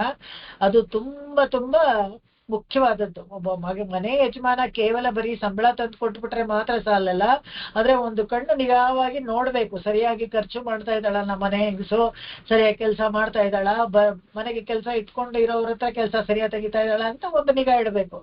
ಈ ತರದ ಒಂದು ಸಾಧಾರಣ ಒಂದು ಚಿಕ್ಕ ಸಂಸಾರಕ್ಕೆ ಇರ್ಬೇಕಾದ್ರೆ ಭಗವಂತನಿಗೆ 333 ಕೋಟಿ ದೇವತೆಗಳಿಗೂ ಎಲ್ಲರಿಗೂ ಅಂತರ್ಯಾಮಿಯಾಗಿ ಅವರಿಗೆ ಸಾಮರ್ಥ್ಯವನ್ನು ಕೊಟ್ಟು ಅವರವರ ಕೆಲಸವನ್ನ ಸರಿಯಾಗಿ ಮಾಡ್ತಾ ಇದ್ದಾರ ಅಂತ ನೋಡ್ಬಾರ್ದ? ನೋಡ್ಲೇಬೇಕು, ನೋಡ್ತಾನೆ ಇದ್ದಾನೆ. ಈ ನಿರ್ವಾಹನೆ ಭಗವಂತ ಯಾವಾಗ್ಲೂ ಮಾಡೋ ಅಂಥದ್ದು. ಅದನ್ನ ಇಲ್ಲಿ ಹೇಳ್ತಾರೆ. ಹೇಗೆ ಅಂದ್ರೆ ಅವನ ವಿಷಯ ಹೇಗೆ ಅಷ್ಟೆಲ್ಲ ಮಾಡೋ ಅವನಿಗೆ ಬಿರುದಾವಳಿಗಳು ಎಷ್ಟೊಂದಿರತ್ತಲ್ವಾ, ಎಷ್ಟು ಓದಿದ್ರು ಸಾಲದು. ಎವ್ವಣ್ಣಂಪೇಶುವೀರ್ ಏನಂತ ಹೇಳ್ತೀರಿ, ಇದೆನ್ನಪ್ಪ ಇದು ಸಾಧ್ಯವೇ? ಹೇಳಿ ಮುಗಿಸ್ಬಿಡ್ತೀವಿ, ಭಗವಂತನ ಗುಣವನ್ನ ಹಾಡಿ ಮುಗಿಸ್ತೀವಿ ಅಂತ ಹೇಳೋದು ಸಾಧ್ಯವೇ? ಖಂಡಿತ ಸಾಧ್ಯ ಇಲ್ಲ ಅಂತ ಆ ಕ್ವಶನ್ ಹತ್ರ ಹಾಕಿದ್ರೆ ಆಗೋದಿಲ್ಲ ಅಂತ. ಯಾಕಂದ್ರೆ ಅದು ಅಷ್ಟು ಕಲ್ಯಾಣ ಗುಣಗಳ ಗಣ ಭಗವಂತನಿಗೆ ಇರುವಂತದ್ದು. ಅದನ್ನ ಹೇಳಿ ಮುಗಿಸ್ಬಿಡ್ತೀವಿ ಅಂತ ಆಗಲ್ಲ. ನೀವು ಇಲ್ಲ ಹೇಳಿ ಮುಗಿಸೋಷ್ಟೊತ್ತಿಗೆ ಇನ್ಯಾರಿಗೂ ಒಂದ್ ಕಡೆ ಕೃಪೆ ಮಾಡಿ ಅನುಗ್ರಹ ಮಾಡಿರ್ತಾನೆ, ಅದನ್ನು ನೀವು ಸೇರಿಸ್ಕೊಳ್ಬೇಕಾಗತ್ತೆ. ಅದರಿಂದ ಕರುಣೆ ಕಡಲ್ ಪುರಂಡ ಅವ್ನು ಯಾವಾಗ್ಲೂ ಅಷ್ಟೇನೆ ಆ ಕಡಲ ಸೀಮೆಯನ್ನು ದಾಟಿನೂ ಅದಕ್ಕಿಂತ ಹೆಚ್ಚಾಗಿನೂ ಅವನು ಕರುಣೆ ತೋರಿಸ್ತಾ ಇರ್ತಾನೆ. ಸಾಧಾರಣ ಒಂದು ಪಕ್ಷಿ ಕಾಕಾಸುರನ್ನ ಹೊಸ್ಕಾಕ್ಬಿಡ್ಬೋದಾಗಿತ್ತು, ಆದ್ರೆ ಕೇವಲ ಒಂದು ಕಣ್ಣು ಮಾತ್ರ ತೆಗೆದು ಅದನ್ನ ಕ್ಷಮಿಸಿ ಬಿಡ್ತಾನೆ. ಆತರ ಅನೇಕ ಇದು ಶಿಶುಪಾಲನಿಗೆ ಎಂಥ ಬೈಗಳ ಬರ್ತಾನೆ ಅಂದ್ರೆ ಅವ್ರ ಅತ್ತೆಗೆ ಮಾತು ಕೊಟ್ಟಿರ್ತೀನಿ ಅನ್ನೋ ಒಂದೇ ಒಂದು ಕೇವಲ ಒಂದು ಮಾತು ಕೊಟ್ಟಿದ್ದೀನಿ ಅನ್ನೋದಕ್ಕೋಸ್ಕರ 100 ಬೈಗಳವನ್ನ ಸಹಿಸ್ಕೊಳ್ತಾನೆ. ಸಹಿಸ್ಕೊಳ್ಬೇಕಾಗಿರೋದು ಏನೂ ಇರ್ಲಿಲ್ಲ. ಯಾಕಂದ್ರೆ ಯಾವಾಗ್ಲೂ ಸುದರ್ಶನನ್ನ ಕರೆದ್ರೆ ಅವಾಗ್ಲೇ ಶಿಶುಪಾಲನ ತಲೆ ತೆಗೆದು ಬಿಡ್ತಾ ಇದ್ದ. ರುಕ್ಮಿಣಿಯನ್ನ ಮದುವೆ ಮಾಡ್ಕೊಳ್ಬೇಕಾದ್ರೆ ಶಿಶುಪಾಲ ಎಲ್ಲಾರು ಬರ್ತಾರೆ, ಎಲ್ಲಾರನ್ನೂ ಹೋರಾಡಿ ಅವರನ್ನ ಸೋಲಿಸಿ ಎಲ್ಲ ಬಂದ. ಅವಾಗ್ಲೇ ಸುದರ್ಶನ ಚಕ್ರದಲ್ಲಿ ಅವನ್ನ ಸಾಯಿಸ್ಬಿಡ್ಬೋದಾಗಿತ್ತು. ಆದ್ರೆ ಆತರ ಎಲ್ಲ ಮಾಡ್ಲಿಲ್ಲ. ಕಾರಣ ಏನಪ್ಪಾ ಅಂದ್ರೆ ಮಾತು ಕೊಟ್ಟಿದ್ದ ಅವ್ರ ಅತ್ತೆಗೆ, 100 ತಪ್ಪನ್ನ ಮಾಡಿದ್ರೆ ಮಾತಾಡ್ದು. ಈ ತರ ಕರುಣೆ, ಕೇವಲ ಕರುಣೆಯಿಂದಲೇ, ಬೇರೆ ಏನು ಕಾರಣ ಇಲ್ಲ ಇದಕ್ಕೆ. ಅದಕ್ಕೆ ಅಲ್ಲಿ ಹೇಳ್ತಾರೆ ಎವ್ವಣ್ಣಂ ಪೇಶು, ಏನಂತ ಹೇಳ್ತೀರಿ, ಎಷ್ಟು ಅಂತ ಹೇಳಕ್ಕಾಗತ್ತೆ ಅಂತ. ಈ ಕರುಣೆ ಅಂತ ಬಂದಾಗ ನಾವು ಇದರಲ್ಲಿ ಈ ಕಥೆಗಳನ್ನು ನಾನು ಹೇಳಿದ್ದೀನಿ. ಹೇಗೆ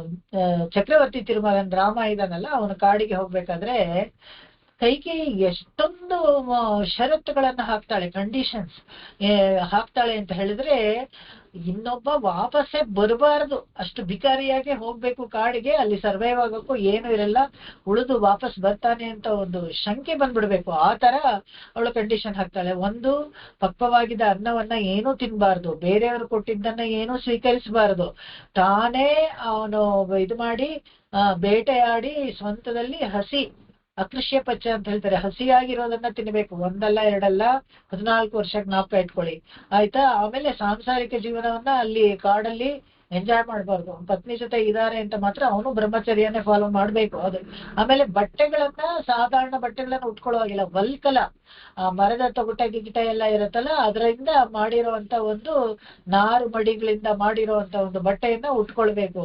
ಶಸ್ತ್ರಗಳನ್ನ ಏನು ತಗೊಂಡು ಹೋಗ್ಬಾರ್ದು, ಅದೆಲ್ಲ ಇರ್ಲಿ. ಇದೆಲ್ಲ ಕಂಡೀಷನ್ ಆಯ್ತಾ. ಕೊನೆಯದಾಗಿ ಈ ಯುವರಾಜನಿಗೆ ಒಂದು ಪಾಕೆಟ್ ಮನಿ ಅಂತ ಎಲ್ಲ ಇರುತ್ತಲ್ಲ, ಅದನ್ನೆಲ್ಲ 1 ಪೈಸಾ ಉಳಿಸ್ದೆ ಎಲ್ಲವನ್ನ ದಾನ ಮಾಡ್ಬಿಟ್ಟು ಹೊಟ್ಟೋಗ್ಬೇಕು ಅಂತ ಹೇಳ್ತಾನೆ.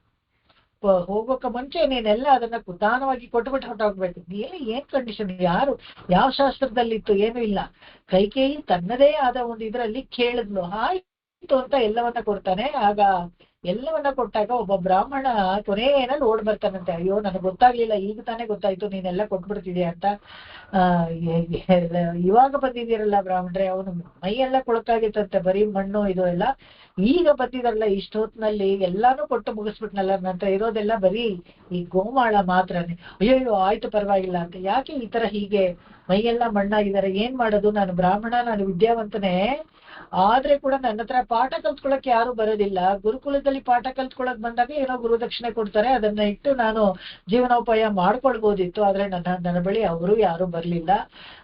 ಅದಕ್ಕೋಸ್ಕರ ಜೀವನಕ್ಕೆ ಏನು ಇರ್ಲಿಲ್ಲ. ನಾನು ನನ್ನ ಹೆಂಡತಿ ಮಕ್ಕಳಿಗೆಲ್ಲ ಆಹಾರಕ್ಕಾಗಿ ಕಾಡಲ್ಲಿ ಹೋಗಿ ಗೆಣಸುಗಳನ್ನ ಕೆತ್ತು ಕೈಯಲ್ಲಿ ಒಂದು ಕುಡ್ಕೋಲ್ ಇಟ್ಕೊಂಡಿದ್ದಂತೆ. ಗೆಣಸುಗಳನ್ನ ಕೆತ್ತಿ ಅದನ್ನ ನಾವು ಬೇಯಿಸಿ ತಿನ್ಕೊಂಡು ನಮ್ಮ ಹೊಟ್ಟೆ ಹೊರ್ಕೊಳ್ತಾ ಇದೀವಿ. ನನಗೆ ತುಂಬಾ ಬೇಜಾರಾಗತ್ತೆ, ಒಂದು ಹಸು ಕೂಡ ಇಲ್ಲ ನನ್ನ ಹತ್ರ ಅಂತ.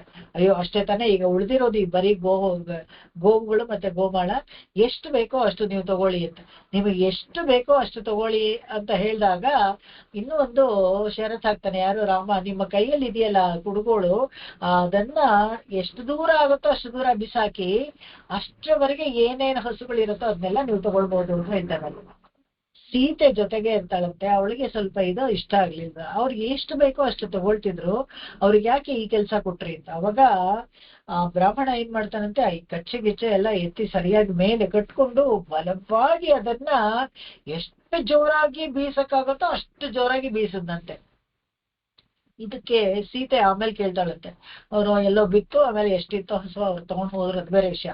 ಸೀತೆ ಕೇಳ್ತಾಳೆ, ನೀವ್ ಯಾಕೆ ಈ ತರ ಪರೀಕ್ಷೆ ಮಾಡಿದ್ರಿ ಇವರನ್ನ, ಅವ್ರಿಗೆ ಎಷ್ಟು ಬೇಕೋ ಅಷ್ಟು ತಗೊಂಡ್ ಹೋಗ್ತಿದ್ರು ಅವರು ಅಂತ. ಇಲ್ಲ, ಅವ್ರಿಗೆ ಅಕಸ್ಮಾತ್ ಇನ್ನು ಜಾಸ್ತಿ ಬೇಕಿದ್ರೆ ನಾನಾಗೆ ಒಂದಷ್ಟು ಹಸುಗಳು ಅಂತ ದಾನವಾಗಿ ಕೊಟ್ಟು ಬಿಟ್ಟಿದ್ರೆ ಅವ್ರು ತಗೊಂಡ್ ಹೋಗ್ಬಿಟ್ಟಿರೋರು. ಅವ್ರಿಗೆ ಎಷ್ಟು ಬೇಕು ಅಂತ ಹೇಳಿದ್ರೆ ಅವ್ರು ಅಷ್ಟು ಕಷ್ಟಪಟ್ಟು ಅಷ್ಟು ದೂರದವರೆಗೂ ಬೀಸಾಕಿದ್ರು ನೋಡು. ಅದಕ್ಕೋಸ್ಕರ ಅವ್ರ ಆಸೆಗೆ ಒಂದು ಚೂರು ಕಡಿಮೆ ಆಗ್ಬಾರ್ದು, ಅಷ್ಟು ಅವ್ರು ತಗೊಂಡ್ ಹೋಗ್ಲಿ ಅನ್ನೋದಕ್ಕೋಸ್ಕರ ಆತರ ಮಾಡಿದೆ ನಾನು ಅಂತ ಹೇಳ್ತಾರೆ. ಈ ತರ ಕರುಣೈ ಕಡಲ್ ಅಂತ ಹೇಳಿದ್ರೆ ನಾವು ಊಹಿಸ್ಕೊಳಕ್ಕೆ ಆಗಲ್ಲ ಭಗವಂತ ಯಾಕೆ ಆತರ ಮಾಡ್ದ ಅಂತ. ಇನ್ನು ಒಂದು ಏನಪ್ಪಾ ಅಂತ ಹೇಳಿದ್ರೆ, ಇಲ್ಲಿ ಈ ದರ್ಭಶಯನದ ಸನ್ನಿವೇಶ ಬರುತ್ತಲ್ಲ, ಅಲ್ಲಿ ಈ ಎಲ್ಲರೂ ಮೊದಲೇ ವಿಭೀಷಣ ಶರಣಾಗತಿ ಮಾಡ್ಕೊಳಕ್ ಬಂದಾಗ ಒಬ್ರೊಬ್ರು ಒಂದೊಂದು ಹೇಳ್ತಾರೆ. ಆ ಪಕ್ಷದಲ್ಲಿ ಬರೋರ್ನ ಯಾಕೆ ಸೇರಿಸ್ಕೊಳ್ಬೇಕು, ಇದು ನಾವ್ ಈಗ ಪ್ರಸ್ತುತ ನಡೀತಾ ಇರೋ ಎಲ್ಲ ಈ ವ್ಯವಹಾರಗಳೆಲ್ಲ ಗ್ಲೋಬಲ್ ಏನ್ ಪಾಲಿಟಿಕ್ಸ್ ಇದೆ, ನಾವು ಅದನ್ನೆಲ್ಲ ರಾಮಾಯಣದಲ್ಲಿ ಆ ನೀತಿಗೆ ಇದರಲ್ಲಿ ನಾವು ಕಂಪೇರ್ ಮಾಡ್ಕೊಂಡು ನೋಡ್ಬೋದು. ಯಾಕೆ ಅಂತ ಹೇಳಿದ್ರೆ ರಾಜನೀತಿ ಅನ್ನೋದಿದೆಯಲ್ಲ, ಅದು ರಾಮಾಯಣ ಗ್ರಂಥದಲ್ಲಿ ಪ್ರತಿಯೊಂದು ಸಿಗುತ್ತೆ. ಅದರಲ್ಲಿ ಅಕ್ಷರಶಃ ಸಿಗುತ್ತೆ. ಒಬ್ಬ ಎನಿಮಿನೇ, ಒಂದು ಶತ್ರು ಪಕ್ಷದವನೇ ಬಂದು ಸ್ನೇಹಕ್ಕೆ ಕೈ ಹಸ್ತವನ್ನ ನೀಡಿದಾಗ ಆಗೋಲ್ಲ ಅಂತ ಹೇಳ್ಬಾರ್ದು, ಹಸ್ತ ಕೊಡಬೇಕು. ಅದನ್ನೇ ಅಭಯ ಪ್ರದಾನ ಸಾರದಲ್ಲಿ ಮುಖ್ಯವಾಗಿ ನಾವು ಇವಾಗ ಏನು ಚೈನಾ ಜೊತೆಗೆ ಫ್ರೆಂಡ್ಶಿಪ್ ಮಾಡ್ಕೊಳ್ತಾ ಇದೀವಿ, ಎಲ್ಲ ವಿಭಿನ್ನವಾಗಿ ಎಲ್ಲಾರು ಒಬ್ಬೊಬ್ರು ಹೇಳ್ತಾ ಇದಾರಲ್ಲ, ಅದೇನಂದ್ರೆ ಸಂದರ್ಭಕ್ಕೆ ಸರಿಯಾಗಿ ಆಯಾ ಸಂದರ್ಭಕ್ಕೆ ಶತ್ರುವೇ ಆದ್ರೂ ಕೂಡ ಅವರು ಕೂಡ ಬಂದು ನಾವು ಸ್ನೇಹ ಬಯಸ್ತೀವಿ ಅಂತ ಹೇಳಿದಾಗ ಅವ್ರ ಹತ್ರ ಆಗೋಲ್ಲ ಅಂತ ಹೇಳ್ಬಾರ್ದು. ಅದನ್ನ ಇಲ್ಲಿ ವಿಭೀಷಣ ಬಂದಾಗ ಒಬ್ಬೊಬ್ರು ಒಂದೊಂದ್ ಹೇಳ್ತಾರೆ. ಸುಗ್ರೀವ ಒಂದ್ ಹೇಳ್ತಾನೆ, ಜಾಂಬವಂತ ಒಂದ್ ಹೇಳ್ತಾನೆ, ಹನುಮಂತನು ಒಂದ್ ಹೇಳ್ತಾನೆ. ಆದ್ರೆ ಯಾರ ಮಾತನ್ನು ಕೇಳ್ದೆ ಈ ಹನುಮಂತ ಇವನು ಕೆಟ್ಟವನಾಗಿದೆ, ಆದ್ರೆ ಇವ್ ಒಳ್ಳೆಯವನಾಗ್ಬಿಟ್ಟಿದ್ದಾನೆ, ಪರವಾಗಿಲ್ಲ ತಗೊಳ್ಬೋದು ಅಂತ ಹೇಳ್ತಾನೆ. ಕೆಟ್ಟವರು ಒಳ್ಳೆಯವರು ಅಂತ ಇಲ್ಲ, ಯಾರೇ ಬಂದ್ರು ಕೂಡ ಅವರು ಅಭಯವನ್ನ ಕೇಳಿ ಬಂದಾಗ ಏತದ್ ದದಾಮಿ ವ್ರತಂ, ನಂದೇ ಇದು ವ್ರತ, ದದಾಮಿ ಏತದ್ ವ್ರತಂ ಅಂತ ಹೇಳ್ತಾರೆ. ನಾನು ಅವ್ರಿಗೆ ಅಭಯ ಕೊಡೋದೇ ಅದೇ ವ್ರತ. ಅದು ಶಾಸ್ತ್ರ ಕೂಡ. ಯಾರಾದ್ರೂ ಅಭಯ ಅಂತ ಬೇಡ್ಕೊಂಡ್ ಬಂದಾಗ ಕೊಡಲ್ಲ ಅಂತ ಹೇಳ್ಬೇಕು, ಕೊಡ್ಲೇಬೇಕು, ಶಾಸ್ತ್ರ ಅದು. ಅದಕ್ಕೋಸ್ಕರ ಕೊಡ್ತಾ ಇದ್ದೇನೆ. ನಾನೇನು ತುಂಬಾ ಉಪಕಾರ ಅಂತ ಏನು ಮಾಡ್ತಾ ಇಲ್ಲ ವಿಭೀಷಣನಿಗೆ, ಆದ್ರೆ ಶಾಸ್ತ್ರ ಅದು. ಅಭಯ ಅಂತ ಬಂದಾಗ ಅವನು ಕೊಡ್ಬೇಕು ಅಂತ. ಇದು ಏನ್ ನೋಡಿ, ಇದು ಕರುಣೆ ಅಲ್ದೆ ಇನ್ನೇನು. ಎಲ್ಲಾರು ಜೊತೆಗಿರೋನೆಲ್ಲ ಬೇಡ ಅಂತ ಹೇಳಿದ್ರು ಕೂಡ ಅವಾಗ ಇವನು ಅವನಿಗೆ ಅಭಯ ಕೊಡ್ತಾನೆ. ಅದಾದ್ಮೇಲೆ ಹೇಗೆ ಸಮುದ್ರವನ್ನ ದಾಟಬೇಕು ಅಂತ ಹೇಳಿದಾಗ ಇಷ್ಟು ಯೋಜನ ದೂರ ಇದೆ ಅಂತೆಲ್ಲ ಹೇಳ್ತಾನೆ. ಎಲ್ಲಿ ಮಧ್ಯೆ ಆಳವಾಗಿದೆ, ಎಲ್ಲಿದೆ, ಅದೆಲ್ಲ ವಿಭೀಷಣನಿಗೆ ಗೊತ್ತು, ಅದನ್ನೆಲ್ಲ ಹೇಳ್ತಾನೆ. ಅಯ್ಯೋ, ಈ 16,000 ಈ ಮಂಗಗಳನ್ನ ಇಟ್ಕೊಂಡು ಅದನ್ನ ದಾಟೋದು ಕಷ್ಟವಲ್ಲ, ಹೇಗೆ ಮಾಡೋದು? ಸುಲಭವಾಗಿ ಮಾಡ್ಬೋದು ಪ್ರಭುಗಳೇ, ನೀವ್ ಏನಿಲ್ಲ, ಈ ಸಮುದ್ರ ರಾಜನಿಗೆ ಒಂದು ಶರಣಾಗತಿ ಮಾಡ್ಕೊಂಡ್ಬಿಡಿ. ನನ್ನಂತ ಕಡು ಪಾಪಿನೇ ಬಂದು ನಿಮಗೆ ಶರಣಾಗತಿ ಮಾಡ್ಕೊಂಡಾಗ ನೀವು ನನಗೆ ಅಭಯ ಕೊಟ್ಟಿದ್ದೀರಾ. ನಾವೆಲ್ಲ ಸೇರ್ಕೊಂಡು ಸಮುದ್ರ ನನಗೆ ಶರಣಾಗ್ಬಿಟ್ರೆ ಖಂಡಿತವಾಗ್ಲೂ ಅವನು ದಾರಿ ಬಿಟ್ಬಿಡ್ತಾನೆ, ನಾವು ಸಲೀಸಾಗಿ ನಡ್ಕೊಂಡು ಹೋಗ್ಬಿಡ್ಬೋದು ಅಂತ ಹೇಳ್ತಾನೆ. ಈ ಆಗ ತಾನೇ ನಮ್ಮ ಗುಂಪಿಗೆ ಬಂದಿದ್ದಾನೆ. ಇವನು ಹೇಳೋ ಮಾತು ನಿಜಾನ ಸುಳ್ಳು ಅಂತ ಕೂಡ ಒಂದು ತರ್ಕ ಮಾಡದೆ ಕೇವಲ ಕರುಣೆಯಿಂದ ವಿಭೀಷಣನ ಮಾತಿಗೆ ಹೋಗೊಟ್ಟು ದರ್ಬೆಯನ್ನ ಹಾಕೊಂಡು 3 ದಿವಸ ಕಾಲ ಅಲ್ಲಿ ಪುಲ್ಲಾಣಿ ಅಂತ ಕ್ಷೇತ್ರ ತಮಿಳಲ್ಲಿ ಹೇಳ್ತಾರೆ, ದರ್ಭಶಯನ ಅಂತ ಕನ್ನಡದಲ್ಲಿ ಹೇಳ್ತಾರೆ, ಅಲ್ಲಿ 3 ದಿವಸ ಕಾಲ ಅನ್ನಾಹಾರ ಇಲ್ಲದೆ ಅಲ್ಲಿ ಸ್ಟ್ರೈಕ್ ಮಾಡ್ಕೊಂಡು ಸಮುದ್ರನಿಗೆ ಶರಣಾಗತಿ ಮಾಡ್ಕೊಂಡು ಮಲ್ಕೊಂಡಿರ್ತಾನೆ ಭಗವಂತ. ಇದಕ್ಕೇನು ಕಾರಣ ಅಂತ ಹೇಳಿದ್ರೆ, ಸೌಮಿತ್ರಿಗೆ ಲಕ್ಷ್ಮಣನಿಗೆ ಸಿಟ್ಟು. ಯಾರ್ ಮಾತು ಕೇಳೋದಂತೆಲ್ಲ, ಸುಮ್ನೆ ಎಳೆದವ್ರ ಮಾತೆಲ್ಲ ಕೇಳ್ತಾನೆ, ಗೋಧಿ ಮಾತು ಕೇಳ್ತಾನೆ, ಇವ್ರ ಮಾತು ಕೇಳ್ತಾನೆ, ಇಲ್ಲಿ ಬಂದು ಮಲ್ಕೊಂಡಿದ್ದಾನೆ, ಹೀಗೆ ಇವನು ಚಕ್ರವರ್ತಿ ಆಗ್ಬೇಕಾದಂತ ಒಂದೇ ಸಿಟ್ಟಂತೆ. ಆದ್ರೆ ಯಾರಿಗೂ ಅವನು ಏನು ಕೇಳಿಸ್ಕೊಳ್ಳಲ್ಲ, ಯಾರ ಮಾತನ್ನು ಕೇಳಿಸ್ಕೊಳ್ಳಲ್ಲ. ತಾನೇನು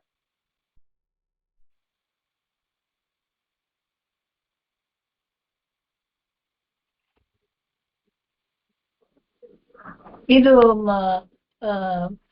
ಅದಕ್ಕೆ ಕೇವಲ ಕರುಣೆಯಿಂದಲೇ, ಬೇರೆ ಏನಿಲ್ಲ.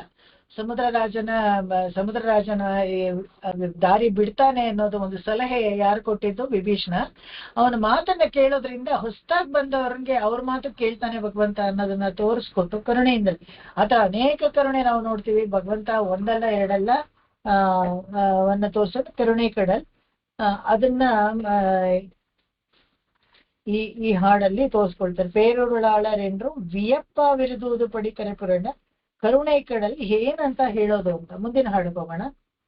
ஒன்றே புகழென்று உணர்ந்தவர் ஒன்றே புகழ் என்று உணர்ந்தவர் காட்ட திருவருளால் ಅದು ಒಂದ್ರೇ புகழென்று உணர்ந்தவர் ಕಾಟ ಅಂತ ಕೂಡ ಸೇರಿಸ್ಕೋಬಹುದು.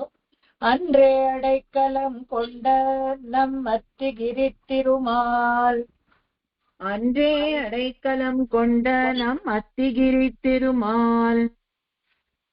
இன்றே இசைகளினைய அடி சேர்ப்பர் இனிப்பிரவோம்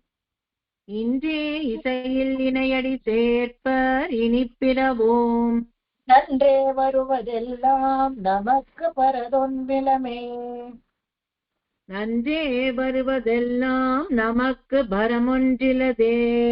ஒன்றே புகழென்றுணர்ந்தவர் காட்ட திருவருளால் அன்றே அடைக்கலம் கொண்ட நம்மத்திகிரி திருமால் இன்றே இசையல் இணையடி சேர்ப்ப இன்றே இசையல் இணையடி சேர்ப்ப இனிப்பிறவோம் நன்றே வருவதெல்லாம் நமக்கு பரமொன்றிலதே. ஒன்றே புகழென்று உணர்ந்தவர் காட்ட திருவருளால் அன்றே அடைக்கலம் கொண்ட நம் அத்திகிரி திருமால் இன்றே இசையில் இணையடி சேர்ப்பர் இனிப்பிறவோம் நன்றே வருவதெல்லாம் நமக்கு பரமொன்றிலதே. ಈಗಾಗ್ಲೇ ನಾನು ಹೇಳಿದೆ, ಈ ಹಸ್ತಿಗಿರಿ ಮಹಾತ್ಮ್ಯದಲ್ಲಿ ಎಲ್ಲವನ್ನು ಆರಿಸಿದ ರಹಸ್ಯ ರತ್ನಾವಳಿ ಮತ್ತೆ ರಹಸ್ಯ ಗ್ರಂಥಗಳಿಂದ ಆರಿಸಿದ ಪಾಶಗಳನ್ನೆಲ್ಲ ಒಂದು ಕಡೆ ಇಕ್ಕಟ್ಟು ಮಾಡಿ ಇದನ್ನ ಹಸ್ತಿಗಿರಿ ಮೇಯ್ವಿರದ ಮಾನ್ಮಿಯಂ ಅಂತ ಒಂದು ಕನ್ಸಾಲಿಡೇಟ್ ಮಾಡಿ ಒಂದು ಗ್ರಂಥವನ್ನಾಗಿ ಮಾಡಿದ್ರು. ಅದರಲ್ಲಿ ಮುಖ್ಯವಾಗಿ ಕಾಂಚೀಪುರ ಪೆರುಮಾಳ್ ಬಗ್ಗೆ ಎಲ್ಲ ಹೇಳಿರೋದನ್ನೆಲ್ಲ ಸೇರಿಸಿ ಅದನ್ನೇ ಒಂದು ಚಿಕ್ಕ ಗ್ರಂಥವಾಗಿ ಮಾಡಿದ್ರು. ಈ ಪಾಶುರ ಇದೆಯಲ್ಲ, ಈ ಪಾಶುರವನ್ನು ರಹಸ್ಯ ರತ್ನಾವಳಿ ಅನ್ನೋದ್ರಿಂದ ಆರಿಸ್ಕೊಂಡಿದ್ದಾರೆ ಇದನ್ನ. ಇದೇ ಪಾಶುರ ಅಲ್ಲಿದೆ. ಇದಕ್ಕೆ ಅಮೃತಾರಂಜನಿನಲ್ಲಿ 18ನೇ ಶ್ಲೋಕ ಇದೆಯಲ್ಲ, ಅದರ ತಾತ್ಪರ್ಯನೇ ಇದು ಹೇಳುತ್ತೆ, ಬೇರೆ ಏನಿಲ್ಲ. ನೋಡಿದ್ರೆ ಅಮೃತಾರಂಜನಿ ಈಗಾಗ್ಲೇ ನಾವು ಮಾಡಿದೀವಿ. ಅದರಲ್ಲಿ ಶಿರುಪಯನಿಲ್ ಪಡಿಯಾದ ತಹವೊಂದ್ರೆ ಎಮ್ಮೆ ಶೇರ್ಕ ಅಡೆಕಲಂ ಕೊಂಡ ತಿರುಮಾಲ್ தானே மறுபிறவியறுத்து அழியாவானில் வைக்கும் மனமே நீ ಮಹಿಳಾನೆ ಇರುಪ್ಪದೆನ್ ಕುಲ್. ಇದು ಅಮೃತಾರಂಜನಿ 18ನೇ ಶ್ಲೋಕ. ಅದೇ ಮೀನಿಂಗ್ ಇದೆ ಈ ಪದ್ಯದಲ್ಲೂ ಬರುವಂತದ್ದು. ஒன்றே புகழென்றுணர்ந்தவர் ಕಾಟ. ಒಂದ್ರೇ ಪುಹಲ್ ಅಂದ್ರೆ ನಮ್ಗೆ ಗತಿ ಬೇರೆ ಯಾರು ಇಲ್ಲ, ಭಗವಂತ ಒಬ್ಬನೇ ಇರೋದು ಅಂತ ಉಣಂದವರು, ತಿಳ್ಕೊಂಡವರು ಯಾರು? ನಮ್ಮ ಪೂರ್ವಾಚಾರ್ಯರು, ನಮ್ಮ ಹಿತವನ್ನೇ ಬಯಸುವಂತ ಆಚಾರ್ಯ ಸ್ಥಾನದಲ್ಲಿ ಇರೋಂಥವ್ರು ಗುರುಗಳು. ಅವರು ಉಣಂದವರ್ ಕಾಟ, ಅವರು ಆ ಮಾರ್ಗವನ್ನು ನಮಗೆ ಹೇಳ್ಕೊಟ್ರು, ಆ ರಹಸ್ಯಗಳನ್ನ ನಮಗೆ ಹೇಳ್ಕೊಟ್ಟು ಇದೇ ಮಾರ್ಗ ಅಂತ ಕಾಟ ತೋರಿಸ್ಕೊಟ್ರು. ಈ ದಾರಿಯಾಗಿ ಹೋಗಿ ಹೀಗೆ ನಡ್ಕೊಳ್ಳಿ ಅಂತ ನಮಗೆ ತೋರಿಸ್ಕೊಟ್ರು. ಕಾಟ ಅಂದ್ರೆ ತೋರ್ಸೋದು ಅಂತ. ಕಾಟ ತಿರುವರುಳಾಲ್, ಅವರು ಅಷ್ಟೇನೆ ಕೃಪೆಯಿಂದಾನೇ ಒಬ್ಬರ ಹತ್ರ ಏನಾದ್ರೂ ಒಂದು ಸಂಗತಿ ನಾವು ಕಲ್ತ್ಕೊಳ್ಬೇಕು ಅಂತಿದ್ರೆ ಒಂದು ಗುರುಮುಖೇನ ಕೇವಲ ಗುರು ಕೃಪೆ ಅಷ್ಟೇನೆ. ಅವರು ಅವರ ಸಮಯವನ್ನ ಇಟ್ಟು ಬೇರೆಯವ್ರಿಗೆ ಹೇಳ್ಕೊಡ್ಬೇಕು, ಅದಕ್ಕೆ ಅವ್ರ ಮನಸ್ಸು ಮಾಡ್ಬೇಕು, ಅದು ಕೃಪೆ, ಅದಕ್ಕೆ ತಿರುವರುಳ. ಇದನ್ನ ನಾವು ಗುರುತಿಸ್ಕೊಳ್ಬೇಕು ಯಾವಾಗ್ಲೂ ಅಷ್ಟೇನೆ. ಏನಾದ್ರೂ ಒಂದು ನಾವು ಪಡ್ಕೊಂಡ್ರೆ ಕೂಡ ಅದು ನಮ್ಗೆ ಉಪಕಾರವೇ. ಯಾರ ಹತ್ರ ಇರೋದು ಒಂದ್ ಅಕ್ಷರಂ ಕಲಿಸಿದಾತಂ ಗುರುಂ ಅಂತ ಸರ್ವಜ್ಞ ಹೇಳ್ತಾನೆ. ಕೇವಲ ಒಂದೇ ಒಂದು ಅಕ್ಷರವನ್ನೇ ಇರ್ಲಿ, ಯಾರಾದ್ರೂ ನಮ್ಗೆ ಹೇಳ್ಕೊಟ್ಟಿದ್ರೆ ಅವರು ನಮ್ಗೆ ಗುರು ಸ್ಥಾನದಲ್ಲೇ ಬರ್ತಾರೆ. ಆ ತರ ಇರ್ಬೇಕಾದ್ರೆ ಕಾಟ ತಿರುವರುಳ, ಈ ತರ ಮೋಕ್ಷಕ್ಕೆ ಹೋಗುವಂತ ಒಂದು ಮಾರ್ಗವನ್ನ ಒಂದ್ರೇ ಪುಹಲ್, ಬೇರೆ ಎಲ್ಲೆಲ್ಲೋ ಹೋಗ್ಬಿಡ್ಬೇಡಿ, ಒಂದೇ ಒಂದು ಮಾರ್ಗ ಇರೋದು ಅಂತ ಹೇಳಿ ನಮಗೆ ತೋರಿಸ್ಕೊಟ್ಟ ತಿರುವರುಳಾಳ್. ಅದನ್ನ ತೋರಿಸ್ಕೊಟ್ಟ ಗುರುಗಳ ಮೇಲೆ ಅಂಡ್ರೇ ಅಡೈಕಲಂ ಕೊಂಡ. ಅವಾಗ ತಕ್ಷಣ ನಾವೇನ್ ಮಾಡ್ತೀವಿ, ಶರಣಾಗತಿ ಮಾಡ್ಕೊಳ್ತೀವಂತೆ. ನಮ್ಮತ್ತಿಗಿರಿ ತಿರುಮಾಲ್, ನಾವು ಗುರುಗಳು ಹೇಳಿದ್ದನ್ನ ಕೇಳಿ ನಂಬಿಕೊಂಡು, ಮಹಾವಿಶ್ವಾಸ ಇರ್ಬೇಕಲ್ಲ, ನಂಬಿಕೊಂಡು ನಾವು ಭರನ್ಯಾಸ ಮಾಡ್ಕೊಂಡ್ರೆ ಅವಾಗ ಅಂಡ್ರೆ ಅಡೈಕಲ್ ಅನ್ಕೊಂಡ, ಮತ್ತೆ ಅವತ್ತೇ ನಾವು ಪ್ರಪತ್ತಿಯನ್ನು ಮಾಡ್ಕೊಂಡ್ರೆ ನಮ್ಮ ಹಸ್ತಿಗಿರಿ ತಿರುಮಾಲ್. ಅವಾಗ ಏನ್ ಮಾಡ್ತಾನೆ, ನಮ್ಮ ಹಸ್ತಿಗಿರಿಯಲ್ಲಿ ಇರುವಂತ ತಿರುಮಾಲ್ ಭಗವಂತ ವರದರಾಜ ಸ್ವಾಮಿ ಇದಾನಲ್ಲ, ಅವನು ಇಂದ್ರೆ ಇಶಯಲ್ ಇಣಯಡಿ ಶೇಪರ್, ನಾವು ಹಾಗೆ ಹೇಳಿದ್ದೇ ಸಾಕು ಅಂತ ಹೇಳಿ ತನ್ನ ಪಾದಗಳ ಕೆಳಗೆ ನಮ್ಮನ್ನ ಸೇರಿಸ್ಕೊಂಡು ನಮ್ಮ ಹಿತವನ್ನು ರಕ್ಷ್ಯ ಸ್ಥಾನದಲ್ಲಿ ನಿಂತ್ಕೊಂಡು ಭಗವಂತ ನಮ್ಮನ್ನ ಕಾಪಾಡ್ತಾನೆ. ಇದನ್ನೇ ಇಲ್ಲಿ ಒಂಡ್ರೆ ಪೋಲನ್ನ ಅನನ್ಯಗತಿಯಾಗಿ ನಾವು ಭಗವಂತನನ್ನ ತಿಳಿದವರು ಹೇಳಿದ ಮಾರ್ಗದ ಪ್ರಕಾರ ನಾವು ಹೊಡೆದ್ರೆ ಅಂಡ್ರೆ ಅಡಕಲ್ ಕ್ಷಣವೇ ಕಡುಹ ನಿನೈವದವ್ರು ಕಂಡ್ರೆ ಯಾರು ಹೇಳಿದ ತಕ್ಷಣ ಬಂದು ಅಲ್ಲಿ ನಾವು ನೋಡ್ತೀವಿ, ಏನು ವಿಳಂಬನೇ ಇಲ್ಲ. ಶರಣಾಗತಿ ಮಾಡ್ಕೊಂಡಾಗ ಕಾಪಾಡೋಕೆ ಭಗವಂತ ಬರೋದು ಅನ್ನೋದು ವಿಳಂಬನೇ ಇಲ್ಲ. ಯಾವ್ದು 2 ಸನ್ನಿವೇಶ ಇಟ್ಕೊಂಡ್ಬಿಟ್ರೆ ಸಾಕು. ನಾವು ಒಂದು ದ್ರೌಪದಿಯ ಮಾನ ಹೋಗ್ಬೇಕಾದ್ರೆ ವಸ್ತ್ರಾಪಹರಣ ಮಾಡಿದ್ನಲ್ಲ, ಅವಾಗ ಇನ್ನೇನು ಮಾನ ಹೋಗತ್ತೆ ಅಂದವ ಕೂಡಲೇ ಇದ್ದಿದ್ದು ದ್ವಾರಕೆಯಲ್ಲಿ, ಅಲ್ಲಿಂದಾನೇ ಅಕ್ಷಯವಾಗಿ ಬಟ್ಟೆಯನ್ನ ಕೊಡ್ತಾನೆ. ಅದು ತಕ್ಷಣ ಬಂದು ಮಾನವನ್ನ ಕಾಪಾಡೋದು. ಇನ್ನೊಂದು ಗಜೇಂದ್ರನಿಗೆ ಕೂಡಲೇ ಇದ್ದಿದ್ದು ವೈಕುಂಠದಲ್ಲಿ ಇರೋನು ನೆರೆಮನೆಗೆ ಇಲ್ಲಿ ಬಂದು ಭೂಮಿನಲ್ಲಿ ಇರುವಂತ ಗಜೇಂದ್ರನ ಕಾಪಾಡೋದು ದೆನ್ ಪಕ್ಕದ ಮನೆನ, ಅಲ್ಲಿಂದ ಬಂದು ಸುದರ್ಶನ ಚಕ್ರ ಬಿಟ್ಟು ಗಜೇಂದ್ರನ ಕಾಪಾಡದ್ನಲ್ಲ, ಇದನ್ನ ಇಲ್ಲಿ ಹೇಳ್ತಾರೆ. ಈ ಅಂದ್ರೆ ಅಡೈಕಲಂಗೊಂಡು ಹೇಳಿದ ತಕ್ಷಣ ಬಂದು ನಮ್ಮನ್ನ ಉದ್ಧಾರ ಮಾಡ್ತಾನೆ. ಅದನ್ನ ಈ ಅಡಿಶೇರ್ಪರ್ ಅವನು ರಕ್ಷಸ್ಥಾನದಲ್ಲಿ ನಿಂತ್ಕೊಂಡು ತಮ್ಮ ಕಾಲ ಗಡಿಯಲ್ಲಿ ನಮ್ಮನ್ನ ಇಟ್ಕೊಂಡು ಕಾಪಾಡ್ತಾನೆ. ಅಷ್ಟೇ ಅಲ್ಲದೆ ಈ ನಿತ್ಪಿರಮೋ ಮತ್ತೆ ಸಂಸಾರದಲ್ಲಿ ಬರ್ದೇ ಇರೋ ತರ ಅಂತ ಒಂದು ಪದವಿಯನ್ನ ಕೊಟ್ಟು ತನ್ನ ಹತ್ರನೇ ಭದ್ರಪಡಿಸ್ಕೊಳ್ತಾನೆ. ಇವಾಗ ಎಲ್ಲೋ ಹೋಗಿ ಹೊರಗಡೆ ಆಟ ಆಡ್ಕೊಂಡು ಗಾಯಗಳನ್ನೆಲ್ಲ ಮಾಡ್ಕೊಂಡು ಮಳೆನಲ್ಲಿ ನೆಂದು ತೊಪ್ಪಿಯಾಗಿ ಕೊಚ್ಚೆಯಲ್ಲಿ ಬಿದ್ದು ಒದ್ದಾಡ್ಕೊಂಡು ಆ ಮಕ್ಕಳು ಯಾವ್ದೋ ಒಂದು ಮಗು ಮನೆಗೆ ವಾಪಸ್ ಬರುತ್ತೆ ಅಂತ ಹೇಳಿದಾಗ ಅದನ್ನ ನೋಡಿ ಏನ್ ಮಾಡ್ತಾಳೆ ತಾಯಿ ಆದವಳು, ಮೊದಲು ಅಂಗಿ ಎಲ್ಲ ಬಿಚ್ಚು ಸ್ನಾನ ಮಾಡಿಸಿ ಬೆಚ್ಚಿಗೆ ಅದನ್ನ ಗಾಯಗಿ ಆಗಿದ್ರೆ ಅದಕ್ಕೆಲ್ಲ ಔಷಧಿ ಎಲ್ಲ ಹಾಕಿ ತನ್ನ ಬಳಿ ಇಟ್ಕೊಂಡು ಮತ್ತೆ ಹೊರಗಡೆ ಹೋಗಿ ಆ ಮಳೆನಲ್ಲಿ ಆಟ ಆಡದೆ ಇರೋ ತರ ನೋಡ್ಕೋತಾಳೆ ಅಲ್ವಾ. ನಾವು ಮಾಡೋದ್ ಕೆಲ್ಸ ಅದೇ ತರ. ಇದನ್ನೇ ಭಗವಂತ ಮಾಡೋದು. ಸಂಸಾರದಲ್ಲಿ ಹೋಗಿ ಬೆಂದು ನೊಂದು ನಾವು ಇದೆಲ್ಲ ಕಷ್ಟಪಟ್ಟು ವಾಪಸ್ ಬಂದ್ಮೇಲೆ ಆ ಮನೆ ವೀಡ್ ಮೋಕ್ಷ, ನಾವು ಮನೆ ಅಂತ ಏನು ಎಕ್ಸಾಂಪಲ್ ಕೊಟ್ಟೆ, ವೀಡ್ ಮೋಕ್ಷಕ್ಕೆ ವಾಪಸ್ ಹೋದಾಗ ಇನಿಪ್ಪಿರ ಓಂ ನಾವು ಮತ್ತೆ ಸಂಸಾರದಲ್ಲಿ ಹೋಗಿ ಕಷ್ಟಪಡದೆ ಇರೋ ತರ ಭಗವಂತ ನಮ್ಮನ್ನ ನೋಡ್ಕೊಂಡು ಕಾವಲಿದ್ದು ಕಾಪಾಡ್ತಾನೆ. ಭಗವಂತ ಏತಿವೈತು ಏಣಿವಾಗಿ ಅಂತಾನೆ ಹಾಡ್ತಾರೆ ವೇದಾಂತ ದೇಶಿಕರು. ಹತ್ತಿಸ್ಕೊಂಡು ನಮಗೆ ಪರಮಪದ ಸೋಪಾನ ಅಂತಾನೆ ಇದೆ, 7 ಮೆಟ್ಲುಗಳು ಭಗವಂತನ ಹತ್ರ ಹೋಗಕ್ಕೆ. ಅದನ್ನು ಬೇಕಾದ್ರೆ ನಾವು ಅನುಸಂಧಾನ ಮಾಡೋಣ. ದೇಶಿಕ ಪ್ರಬಂಧದಲ್ಲಿ ನಾನು ನಿರ್ದಿಷ್ಟವಾಗಿ ಅಧಿಕಾರ ಸಂಗ್ರಹ, ಪ್ರಬಂಧ ಸಾರ, ಪಿಳ್ಳೆಯಂದಾದಿ 4 ಮಾತ್ರ ಹೇಳಿ ಮುಗಿಸೋಣ ಅಂತಿದ್ದೆ. ಆದ್ರೆ ಒಂದಕ್ಕಿಂತ ಒಂದು ಗ್ರಂಥ ಅಷ್ಟು ಚೆನ್ನಾಗಿದೆ. ಅವಾಗ ಪರಮಪದ ಸೋಪಾನದಲ್ಲಿ ಕೊಡ್ತಾರೆ, ಕೊನೆ ಮೆಟ್ಲು ಹತ್ತಿ ಮೋಕ್ಷಕ್ಕೆ ಬಂದಾಗ ಏಣಿಯನ್ನು ತೆಗೆದುಕೊಂಡ್ಬಿಡ್ತಾನಂತೆ, ತನ್ನೊಳಗೆ ತೆಗೆದುಕೊಂಡ್ಬಿಡ್ತಾನೆ, ಮತ್ತೆ ಇಳಿದು ಹೋಗದೆ ಇರೋ ತರ. ಅಂದ್ರೆ ಅವನಿಗೆ ನಮ್ಮ ಮೇಲೆ ಒಂದು ಇದು ಹೋಗ್ಬಾರ್ದು, ಇವರು ಮತ್ತೆ ಸಂಸಾರಕ್ಕೆ ಹೋಗಿ ಕಷ್ಟಪಡಬಾರ್ದು ಅಂತ. ಯಾವಾಗ್ಲೂ ಅಷ್ಟೇ ತಂದೆ ತಾಯಿಗಳಿಗೆ ಮಕ್ಕಳು ಸುಖವಾಗಿರ್ಬೇಕು ಅಂತಾನೆ ಆಸೆ. ಇದನ್ನ ಅರ್ಥ ಮಾಡ್ಕೊಂಡ್ಬಿಟ್ರೆ ಮಕ್ಕಳು ಅದಕ್ಕಿಂತ ಬೇರೆ ಏನಿಲ್ಲ. ಇದು ಇನಿಪ್ಪಿರವೋ ಮತ್ತೆ ಹುಟ್ಟೋದಿಲ್ಲ. ನನ್ರೇ ಬರುವುದೆಲ್ಲ ಇನ್ನು ವರನ್ಯಾಸ ಮಾಡಿದ್ಮೇಲೆ ಏನೇನಾಗುತ್ತೋ ಅದೆಲ್ಲ ಒಳ್ಳೇದಕ್ಕೆ ಆಗೋದು. ಬರುವುದೆಲ್ಲ ನಮಕ್ಕ ಪರಮೊಂದ್ರಿಲ್ಲದೆ. ಇದು ಭಗವಂತ ನಮಗೆ ಅವನ ಪಾದ ಪಂಕಜಗಳನ್ನ ಕೈಂಕರ್ಯ ಮಾಡಕ್ಕೆ ಕೊಟ್ಟು ಅದರ ಕೆಳಗೆ ನಮ್ಮನ್ನ ರಕ್ಷಸ್ಥಾನದಲ್ಲಿ ನಿಂತ್ಕೊಂಡು ನಮ್ಮನ್ನ ಕಾಪಾಡೋದು ಅಲ್ಲದೆ ನಮ್ಮನ್ನು ನಂತರ ಬರುವುದೆಲ್ಲ ಮಿಕ್ಕಿದ ಕಾಲ ಪ್ರಪತ್ತಿ ನಂತರ ಕಾಲ ಒಂದಿರುತ್ತಲ್ಲ. ಪ್ರಪತ್ತಿ ಯಾವಾಗ್ಲೋ ಯಾರೋ ಹೇಳ್ತಾರೆ ಒಂದು ಗುರುಮುಖ್ಯನ ಮಾಡ್ಕೊಂಡ್ಬಿಡ್ತೀವಿ, ಅದಾದ್ಮೇಲೆ ಕೂಡ ನಮ್ಗೆ ಆಯುಷ್ಯ ಇರುತ್ತಲ್ಲ, ಏತದ್ದೇಹಾವಸಾನೇನೆ ಭಗವಂತ ನಮ್ಮನ್ನ ಕರ್ಕೊಂಡು ಹೋಗೋದು. ಅವಾಗ ಅಲ್ಲಿವರೆಗೂ ಕಾಲ ಇರುತ್ತಲ್ಲ, ಅವಾಗೇನು ಅಂತ ಹೇಳಿದ್ರೆ ನನ್ರೇ ಬರುವುದೆಲ್ಲ ಬರೋ ಕಾಲದಲ್ಲಿ ಬರುವಂತದ್ದೆಲ್ಲನೂ ಒಳ್ಳೇದೇ ಆಗತ್ತೆ ಅಂತ. ಪ್ರಪತ್ತಿ ನಂತರ ಬರುವುದಿಲ್ಲ ನಮ್ಮ ಒಳ್ಳೇದಕ್ಕೆ. ಏನಂದ್ರೆ ನಮ್ಮ ಪಾಪ ಕರ್ಮಗಳನ್ನ ಹೋಗಲಾಡಿಸುವಂಥದ್ದು ಲಘು ಶಿಕ್ಷೆ ಕೊಟ್ಟು ಭಗವಂತ ನೀಗಿಸ್ತಾನೆ. ನಾವು ನೋಡ್ತೀವಿ ಯುವರಾಜನ ಮಗನಿಗೆ ಹೇಗೆ ಲಘು ಶಿಕ್ಷೆ ಕೊಡ್ತಾರೋ ಆ ತರ ಪ್ರಪತ್ತಿ ಮಾಡ್ಕೊಂಡ ಮೇಲೆ ಬರುವಂತದ್ದೆಲ್ಲಾನು ಯಾವ್ದಾದ್ರು ತಪ್ಪುಗಳಾದ್ರೆ ಅದನ್ನ ಲಘು ಶಿಕ್ಷೆ ಕೊಟ್ಟು ನಮ್ಮನ್ನ ಸರಿ ಮಾಡಿಸ್ಕೊಳ್ತಾನೆ. ನಮಕ್ ಪರಮೊಂದ್ರಿಲ್ಲದೆ ನಮಗೆ ಪರಮೊಂದ್ರಿಲ್ಲ.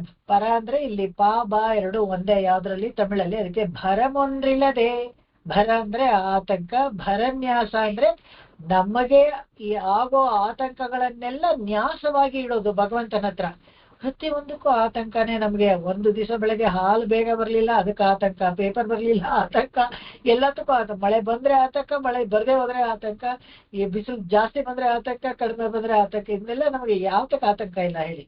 ಈ ಪ್ರಕೃತಿ ಮಂಡಲದಲ್ಲಿ ಪ್ರತಿಯೊಂದು ಚಿಕ್ಕ ವಿಷಯಕ್ಕೂ ಯಾವ್ದ್ರ ಮೇಲೆ ನಮಗೆ ಕಂಟ್ರೋಲ್ ಇಲ್ವೋ ಆ ವಿಷಯಕ್ಕೂ ಪ್ರಕೃತಿನಲ್ಲಿ ಆಗುವಂತ ಎಲ್ಲ ಪಂಚಭೂತಗಳ ಮೇಲೆ ಯಾವ್ದಕ್ಕೂ ನಮಗೆ ಕಂಟ್ರೋಲ್ ಇಲ್ಲ. ಅದಕ್ಕೂ ಕೂಡ ನಾವು ಆತಂಕ ಪಟ್ಕೊಳ್ತೀವಿ. ಅದ್ರ ಪಾಟಿಗೆ ಅದ್ರ ಮಳೆ ಹುಯ್ತಾನೆ ಇರುತ್ತೆ, ಎಷ್ಟು ಹುಯ್ಬೇಕು ಹುಯ್ದು ನಿಲ್ಲತ್ತೆ. ಆದ್ರೆ ಆತಂಕ ನಮಗೆ ಮಾತ್ರ ನಾವು ಆತಂಕ ಪಟ್ಕೊಳ್ತೀವಿ. ಬರ ಅನ್ನೋದು ಅಂತ ಒಂದು ವಿಷಯ, ಚಿಕ್ಕ ವಿಷಯ ದೊಡ್ಡ ವಿಷಯ ಎಲ್ಲದಕ್ಕೂ ಆತಂಕ ಪಟ್ಕೊಳ್ತೀವಿ. ಆದ್ರೆ ಈ ಆತ್ಮ ಸುರಕ್ಷಿತವಾಗಿ ಭಗವಂತನ ಹತ್ರ ಇರ್ಬೇಕು ಅನ್ನೋ ಒಂದು ದೊಡ್ಡ ವಿಷಯಕ್ಕೆ ಮಾತ್ರ ಯಾವತ್ತೂ ಯೋಚನೆ ಮಾಡೋದಿಲ್ಲ. ಇದನ್ನೇ ನಾವು ಯೋಚನೆ ಮಾಡ್ಬೇಕಾಗಿರೋದು, ಇದನ್ನೇ ನ್ಯಾಸವಾಗಿ ಭಗವಂತನ ಹತ್ರ ಇಡ್ಬೇಕಾಗಿರೋದು. ನಮ್ಮ ಮುಂದಿನ ಜರ್ನಿ, ನಮ್ಮ ಮುಂದಿನ ಪ್ರಯಾಣ ಯಾವುದು ಅಂತ ಹೇಳಿದ್ರೆ ಭಗವಂತನ ಕಡೆಗೆ ಇರ್ಬೇಕು. ಅದಕ್ಕೆ ನಾವು ಏನ್ ಮಾಡ್ಬೇಕು, ಈ ಆತ್ಮವನ್ನ ನ್ಯಾಸವಾಗಿ ಇಡ್ಬೇಕು ಭಗವಂತನಿಗೆ. ಯಾಕಂದ್ರೆ ಇದನ್ನ ಚೌರ್ಯವಾಗಿ ಮಾಡಿ ದೇಹದಲ್ಲಿ ಇಟ್ಕೊಂಡು ನಮಗಾಗಿ ಉಪಯೋಗಿಸ್ಕೊಳ್ತಾ ಇದೀವಿ. ಇದು ಭಗವಂತನ ಕೈಂಕರ್ಯ ಮಾಡ್ಬೇಕಾಗಿರೋದು, ವೈಕುಂಠದಲ್ಲಿ ಇರ್ಬೇಕಾಗಿರೋದು ಅಂತ ತಿಳ್ಕೊಂಡು ಅವನಿಗೆ ನ್ಯಾಸ ಮಾಡ್ಬೇಕು. ಅದಕ್ಕೆ ಪರಮೊಂದ್ರಿಲ್ಲದೆ ಇದೆಲ್ಲ ಮಾಡಿ ನಾವು ಈ ತರ ಪ್ರಪತ್ತಿ ಮಾಡ್ಕೊಂಡ್ಬಿಟ್ರೆ ನಂತರ ನಮಗೆ ಯಾವ ಭರವೂ ಇರೋದಿಲ್ಲ, ಆತಂಕವೂ ಇರೋದಿಲ್ಲ ಅಂತ ಹೇಳ್ತಾರೆ. ಮುಂದಿನ ಹಾಡು ಹೋಗೋಣ. வம்பவிழ் போதமர் மாதர் வம்பவிழ் போதமர் மாதர் உகந்த அம்மாநிதியை உகந்த அம்மாநிதியை தன் பலமே கொண்டு தன் பலமே கொண்டு காண கருதிய தாமரையோன் காண கருதிய தாமரையோன் முன்பல குத்தத்து வல்வினை மொய்க்க முன் பல குற்றத்து வல்வினை மொய்க்க முகிழ்மதியாய் முகிழ்மதியாய் அம்புலி வேண்டிய பாலனை போல அழுதனனே அம்புலி வேண்டிய பாலனை போல அழுதனனே வம்பவிழ் போதமர் மாதர் உகந்த அம்மாநிதியை தன் பலமே கொண்டு காண கருதிய தாமரையோன் முன்பல குத்தத்து வல்வினை மொய்க்க முகிழ்மதியாய் அம்புலி வேண்டிய பாலனை போல அழுதனனே. வம்பவிழ் போதமர் மாதர் உகந்த அம்மா நிதியை தன் பலமே கொண்டு காண கருதிய தாமரையோன் முன்பல குற்றத்து வல்வினை மொய்க்க முகிழ்மதியாய் அம்புலி வேண்டிய பாலனை போல அழுதனனே. ಈ ಪಾಶದಲ್ಲಿ ಚತುರ್ಮುಖ ಬ್ರಹ್ಮದೇವನು ಅವನಿಗೆ ನಿರ್ವೇದ ಬರುತ್ತೆ. ನಿರ್ವೇದ ಅಂತ ಹೇಳಿದ್ರೆ ಅವನಿಗೆ ಅರಿವಾಗತ್ತೆ ತನ್ನ ಶಕ್ತಿ ಏನಿದೆ ಅಂತ. ನಾನು ತುಂಬಾ ಹೆಮ್ಮೆಯಾಗಿ ಅಂದ್ಕೊಂಡಿದ್ನಲ್ಲ, ಅದೇನು ದೊಡ್ಡ ಸಾಮರ್ಥ್ಯ ಅಲ್ಲ, ತನ್ನ ಕೈಲಿ ಏನು ಸಾಧಿಸೋಕ್ ಆಗ್ತಾ ಇಲ್ಲ ಅಂತ ಒಂದು ನಿಜವಾದ ಸತ್ಯವನ್ನು ಅರಿತುಕೊಳ್ಳುವಂತ ಕಾಲ. ಅದಕ್ಕೆ ನಿರ್ವೇದ ಅಂತ ಹೇಳ್ತಾರೆ. ಆ ನಿರ್ವೇದ ಬರಕ್ಕೆ ಹೇಗೆ ಬರುತ್ತೆ ಅಂತ ಹೇಳಿದ್ರೆ, ತನ್ ಬಲಮೇ ಕೊಂಡು ಕಾಣ ಕರುದಿಯ ತಾಮರೆಯೋ. ನಾನು ಈಗಾಗ್ಲೇ ಹೇಳಿದ್ನಲ್ಲ, ಎಲ್ಲ ಚತುರ್ವೇದಗಳನ್ನು ಉಪದೇಶ ಪಡ್ಕೊಂಡು ಆರಂಗದೊಂದಿಗೆ ಎಲ್ಲವನ್ನ ಅಭ್ಯಸಿಸಿ ಭಗವಂತ ಪಾಂಚರಾತ್ರ ಆಗಮದ ಮೂಲಕ ಎಲ್ಲ ಶಕ್ತಿಗಳನ್ನು ಧಾರೆ ಎರೆದು ತಂದೆಯ ಸ್ಥಾನದಲ್ಲಿ ಮಗನಿಗೆ ಎಲ್ಲ ಹೇಳ್ಕೊಟ್ಮೇಲೆ ಅನೇಕ ಯುಗಗಳು ತಾನೇ ಸೃಷ್ಟಿ, ಎಲ್ಲ ದೈನಂದಿಕ ಪ್ರಳಯ, ಇವುಗಳನ್ನ ಸ್ಥಿತಿ ಎಲ್ಲ ಮಾಡ್ಕೊಂಡು ಏನ್ ಮಾಡ್ದ, ತನ್ನ ಬಿಟ್ರೆ ಇಲ್ಲ ಅಂತ, ತನಗೆ ತುಂಬಾ ಶಕ್ತಿ ಇದೆ, ತಾನು ಏನ್ ಬೇಕಾದ್ರೂ ಮಾಡ್ಬೋದು ಅಂತ ಅನ್ಕೊಂಡಂತೆ. ಆ ತನ್ನ ಸಾಮರ್ಥ್ಯದಿಂದಲೇ ಭಗವಂತನನ್ನ ಮತ್ತೆ ಕಾಣಬಹುದು, ನಾನು ತಪಸ್ ಮಾಡಿದ್ರೆ ಸಿಕ್ಕಿಬಿಡ್ತಾನೆ ಅಂತ ಹೇಳ್ಕೊಂಡು ಒಂದು ತಪಸ್ ಮಾಡ್ತಾನೆ. ತನ್ ಬಲಮೇ ಕೊಂಡು ಕಾಣಕ ಹೃದಯ ಇದೆ ನೋಡಿ. ಯಾವಾಗ ಅಹಂಕಾರ ಬರುತ್ತೆ ಅವಾಗ ಆಗೋದಿಲ್ಲ, ಭಗವಂತನನ್ನ ನೋಡೋಕೆ ಆಗೋದಿಲ್ಲ, ಸಾಕ್ಷಾತ್ಕರಿಸ್ಕೊಳ್ಳೋಕೆ ಆಗೋದಿಲ್ಲ. ಇದನ್ನೇ ಕನಕದಾಸರು ಹೇಳಿದ್ರು. ಅವರು ವ್ಯಾಸತೀರ್ಥರು ಕೇಳಿದಾಗ ಯಾರೆಲ್ಲ ವೈಕುಂಠಕ್ಕೆ ಹೋಗ್ಬೋದು ಅಂತ ಹೇಳಿದ್ರೆ ಎಲ್ಲ ಸುಮ್ಮನೆ ಇದ್ರಂತೆ, ಗುಮ್ಮಂತ. ಒಂದಲ್ಲ ಒಂದು ತಪ್ಪು ಮಾಡಿದ್ರು, ಖಂಡಿತವಾಗ್ಲೂ ನಾವು ಹೋಗಲ್ಲ ಅಂತ ಅನ್ಕೊಂಡ್ರಂತೆ. ಕನಕದಾಸ ಕುರುಬ ಇದ್ನಲ್ಲ, ನಾನು ಹೋದೇನು ಅಂತ ಹೇಳಿದ್ನಂತೆ.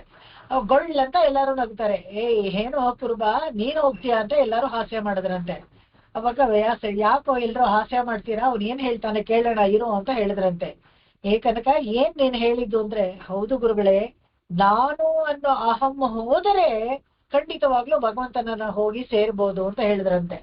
ಆ ತರ ಇವನಿಗೆ ತನ್ನ ಬಲಮೇ ಕೊಂಡು ತಾನೇ ಅವನನ್ನ ತನ್ನ ಬಲದಿಂದಲೇ ನಾವು ನೋಡ್ಬಿಡ್ಬೋದು ಅಂತ. ಇದನ್ನೇ ಅವನು ಏನ್ ಮಾಡ್ತಾನೆ, ಇವನು ನಾವು ನೋಡಿದೀವಿ ಇದರಲ್ಲಿ ದ್ವಾಪರ ಯುಗದಲ್ಲಿ ಕೂಡ ಒಂದು ಕಾಗೆಯಾಗಿ ಬಂದು ಚತುರ್ಮುಖ ಬ್ರಹ್ಮ, ಭಗವಂತ ಪರಬ್ರಹ್ಮ ವಸ್ತು, ಅವನು ಪ್ರಸಾದವನ್ನ ತಗೊಂಡ್ರೆ ಒಳ್ಳೇದಾಗತ್ತೆ ಅಂತ ಕೃಷ್ಣ ಅವತಾರ ಎತ್ತಿದಾನೆ, ಒಂದು ಪ್ರಸಾದ ತಗೊಳ್ಬೇಕು ಅಂತ ಒಂದು ಕಾಗೆಯಾಗಿ ಬರ್ತಾನೆ. ಬಂದು ತುಂಬಾ ನಮ್ರವಾಗಿ ನಿಮಗೆ ನಮಸ್ಕಾರ ಮಾಡಿ ನಿಮ್ಮ ಪ್ರಸಾದವನ್ನ ನನಗೂ ಒಂದ್ ಸ್ವಲ್ಪ ಕೊಡು ಅಂದ್ರೆ ಮೊಸರನ್ನ, ಉಪ್ಪಿನಕಾಯಿ ಎಲ್ಲ ಕೊಟ್ಬಿಡ್ತಾ ಇದ್ದ ಕೃಷ್ಣ. ಹಾಗೆ ಮಾಡ್ಲಿಲ್ವಂತೆ. ಇವನು ಮನುಷ್ಯನಾಗಿ ಅವತಾರ ಮಾಡಿದಾನೆ, ಇವನನ್ನೇನು ಕೇಳೋದು, ನಾನಾಗೆ ತಗೊಂಡ್ಬಿಡ್ತೀನಿ ಅಂತ ಒಂದು ಕಾಗೆಯಾಗಿ ಮರದಲ್ಲಿ ಕೂತಂತೆ ಈ ವಿಷಯ ಗೊತ್ತಾಗಿ ಎಷ್ಟೆಲ್ಲ ಆಟ ಆಡಿಸ್ದ ನಾವು ನೋಡಿದೀವಿ. ಚತುರ್ಮುಖ ಬ್ರಹ್ಮನನ್ನ ನೀರಲ್ಲಿ ತಗೊಂಡ್ಬಿಡೋಣ ಅಂತ ಹೋಗಿ ಮೀನಾಗಿ ಯಮುನಾ ನದಿಯಲ್ಲಿ ಹೋದ. ಅವಾಗ್ಲೂ ಪ್ರಸಾದವನ್ನ ಕೊಡ್ಲಿಲ್ಲ, ಕೈಯೆಲ್ಲ ಒರೆಸ್ಕೊಂಡ್ಬಿಡಿ ಅಂತ ಹೇಳ್ಬಿಟ್ಟ ಕೃಷ್ಣ. ಇವಾಗ ಕೋಪ ಬಂದ್ಬಿಡ್ತು. ಯಾಕಂದ್ರೆ ನಮ್ರವಾಗಿ ಆ ಅಹಂಕಾರವನ್ನ ಬಿಟ್ಟು ತಾನು ಕೇಳ್ಕೊಂಡಿದ್ರೆ ಪ್ರಸಾದ ಕೊಟ್ಟೇ ಬಿಡ್ತಿದ್ದ ತನ್ನ ಕೈಯಿಂದಲೇ. ಆದ್ರೆ ಕೇಳಿಲ್ಲ, ತನ್ಬಲಮೇ ಕೊಂಡು ತಾನೇ ಸಾಧಿಸ್ಬಿಡ್ಬಹುದು ಅಂತ. ಅದೇ ತರ ಇಲ್ಲೂ ಅಷ್ಟೇನೆ, ನಾನು ಉಪಾಸನೆ ಮಾಡಿ ಭಗವಂತನ ಸಾಕ್ಷಾತ್ಕಾರ ಮಾಡಿಸ್ತೀನಿ ಅಂತ ಕೂತ ತಪಸ್ ಮಾಡ್ದ ಏನ್ ಮಾಡಿದ್ರು ಆಗ್ಲೇ ಇಲ್ಲ. ಭಗವಂತ ಒಲಿಲೇ ಇಲ್ಲ. ತುಂಬಾ ಖೇದ ಆಗ್ಬಿಡುತ್ತೆ. ಅವಾಗೇನಾಗುತ್ತೆ, ಕರುದಿಯೇ ತುಂಬಾ ಬೇಜಾರಾಗ್ಬಿಡ್ತು ತಾಮರೆಯವನು. ಯಾರಿಗೆ? ಚತುರ್ಮುಖ ಬ್ರಹ್ಮನಿಗೆ. ಮುತ್ಪಲ ತುತ್ತತ್ತು ವಲ್ವಿನೈ ಮೋಯಿಕ. ಅವನು ಹಳೇದು. ಇದಕ್ಕೆ ಕಾರಣ ಏನಪ್ಪಾ ಅಂತ ನೋಡಿದಾಗ ಎಷ್ಟೋ ತಪ್ಪುಗಳನ್ನ ಮಾಡಿದ್ದಾನೆ. ಬ್ರಹ್ಮ ಆಗಿದ್ರೆ ಕೂಡ ಅನೇಕ ತಪ್ಪುಗಳನ್ನ ಮಾಡ್ತಾನೆ. ತಾನೇ ಸೃಷ್ಟಿಸಿದ ಸರಸ್ವತಿಯನ್ನ ತನ್ನ ಮಗಳೇ ಅಲ್ವೇ, ಆದ್ರೆ ಅವಳನ್ನೇ ಮದುವೆ ಮಾಡ್ಕೊಳ್ತಾನೆ. ಯಾಕಂದ್ರೆ ಅವಳನ್ನ ಮದುವೆ ಮಾಡ್ಕೊಳ್ಬೇಕಾದ್ರೆ ಸರಸ್ವತಿಗೆ ಗೊತ್ತಾಗತ್ತೆ, ಅಯ್ಯೋ ಇದು ಹೀಗ್ ಮಾಡ್ಬಾರ್ದು, ತಪ್ಪು ಅಂತ. ಅವಳು ಅನೇಕ ಕಡೆ ಬೇರೆ ಬೇರೆ ಕಡೆ ಎಲ್ಲ ತಿರುಗಿದಾಗ ಅಲ್ಲೆಲ್ಲ ಒಂದೊಂದು ತಲೆ ಸೃಷ್ಟಿ ಮಾಡ್ಕೊಂಡು ಅವಳನ್ನೇ ನೋಡ್ಕೊಂಡು ಅವಳನ್ನೇ ಮದುವೆ ಮಾಡ್ಕೊಳ್ಬೇಕು ಅಂತ. ಅವಾಗ ಸೃಷ್ಟಿ ಕಾರ್ಯದಲ್ಲಿ ಅನೇಕ ವ್ಯತ್ಯಾಸಗಳಾಗಿ ಎಲ್ಲೆಲ್ಲೋ ಕೊಂಬು ಎಲ್ಲೆಲ್ಲೋ ಬಾಲ ಇರುವಂತ ಹಸುಗಳು, ಪ್ರಾಣಿಗಳು, ವಿಚಿತ್ರವಾದ ಡೈನೋಸರ್ಗಳು ಎಲ್ಲಾನು ಉತ್ಪತ್ತಿ ಆಗ್ಬಿಡ್ತು. ಮುನ್ಫಲ ಕುತ್ತತ್ತು. ಇದಕ್ಕೆ ಕಾರಣ ಏನಪ್ಪಾ ಅಂದ್ರೆ ಚತುರ್ಮುಖ ಮಾಡಿದ್ದು ತಪ್ಪು. ಆ ತಪ್ಪುಗಳಿಂದ ಅನೇಕ ತಪ್ಪುಗಳನ್ನ ಮಾಡಿದ್ದು ಪಾಪಗಳು ಮೊಯ್ಕ ಇವನನ್ನ ಸುತ್ತಿ ಬಂತಂತೆ. ಇದಕ್ಕೋಸ್ಕರ ಈ ಹಳೆ ಕರ್ಮದಲ್ಲಿ ಏನೇನು ತಪ್ಪುಗಳಾಗಿತ್ತೋ ಆ ಕಾರಣದಿಂದ ಭಗವಂತನನ್ನ ನೇರವಾಗಿ ತಾನು ತಪಸ್ಸು ಮಾಡಿ ಆ ಉಪಾಸನೆ ಮಾಡಿ ಭಗವಂತನನ್ನ ನೇರವಾಗಿ ಸಾಕ್ಷಾತ್ಕಾರ ಮಾಡ್ಕೊಳ್ಳೋಕೆ ಆಗ್ಲಿಲ್ಲ. ಅವಾಗ ಏನ್ ಮಾಡ್ತಾನೆ, ಉಹಿಳ್ಮದಿಯಾಯ್ ಖೇದವಾಗಿ ಮನಸ್ಸು ತುಂಬಾ ಡಿಪ್ರೆಸ್ ಆಗ್ಬಿಡುತ್ತೆ, ಒಂಥರ ದುಃಖ ಆಗ್ಬಿಡುತ್ತೆ. ಏನ್ ಮಾಡೋದಕ್ಕೂ ಆಗೋದಿಲ್ಲ. ಅಂಬುಲಿ ವೇಂಡಿಯ ಬಾಲನೈ ಪೋಲ ಅಳ್ತಾನಂತೆ. ಓ ಅಂತ ಆಕಾಶತ್ತೈ ನೋಕಿ ಅಳುವಂತೊಳುವನೇ. ನಮ್ಮಳ್ವರು ಹೇಳ್ತಾರೆ, ನಾವು ಎಷ್ಟು ನಿರ್ಗತಿಕರು, ಬೇರೆ ದಾರಿ ಇಲ್ಲ, ಎಷ್ಟು ನಮಗೆ ನಿಸ್ಸಹಾಯಕರು ಭಗವಂತನನ್ನ ಪಡೆಯೋಕಾಗದೆ. ಈ ಶರೀರ ಹೋಗ್ಬೇಕು, ಪಂಚಭೂತಗಳಿಂದ ಆಗಿರೋ ಶರೀರ ಹೋಗ್ಬೇಕು. ಭಗವಂತ ಮಹಾಪ್ರಾಣವನ್ನ ಸ್ತ್ರೂಣಿಯಲ್ಲಿ ಇಟ್ಟು ಕಡೆದು ಮುಖ್ಯ ಪ್ರಾಣಕ್ಕೆ ಸೇರಿಸಿ ತನ್ನಡೆಗೆ ನಮ್ಮನ್ನ ಕರ್ಕೊಂಡು ಹೋಗ್ಬೇಕು. ಪಾಪ ಪುಣ್ಯಗಳೆಲ್ಲ ಸಮನಾಗ್ಬೇಕು. ಈ ಕೆಲ್ಸವೆಲ್ಲ ಕಣ್ಣಕ್ಕೆ ಕಾಣದೇ ಇರೋದು. ಇವನ್ನೆಲ್ಲ ಯಾರಪ್ಪ ಮಾಡ್ತಾರೆ ಅಂತ ಹೇಳಿದ್ರೆ ಕಷ್ಟ ಆಗೋದಿಲ್ವೇನೋ ಅಂತ ಹೇಳಿ ನಮ್ಮಾಳ್ವಾರು ಕೂಡ ಆಕಾಶತ್ತೇನೋ ಹೋಗಿ ಅಲ್ಲೆಲ್ಲೋ ಮೇಲ್ಗಡೆ ಇದ್ದಾನೆ ಅಂತ ಹೇಳಿದ್ರಲ್ಲ, ಅದಕ್ಕೆ ಆ ದಿಕ್ಕಲ್ಲಿ ನೋಡ್ಕೊಂಡು ಅಳುವಂತೊಡುವನೇ ಅಳ್ತಾರಂತೆ. ಅದಕ್ಕೆ ಅದರ ಅಂಬುಲಿ ವೇಂಡಿಯ ಬಾಲನೈ ಪೋಲ ಅಳುದನೇನೆ.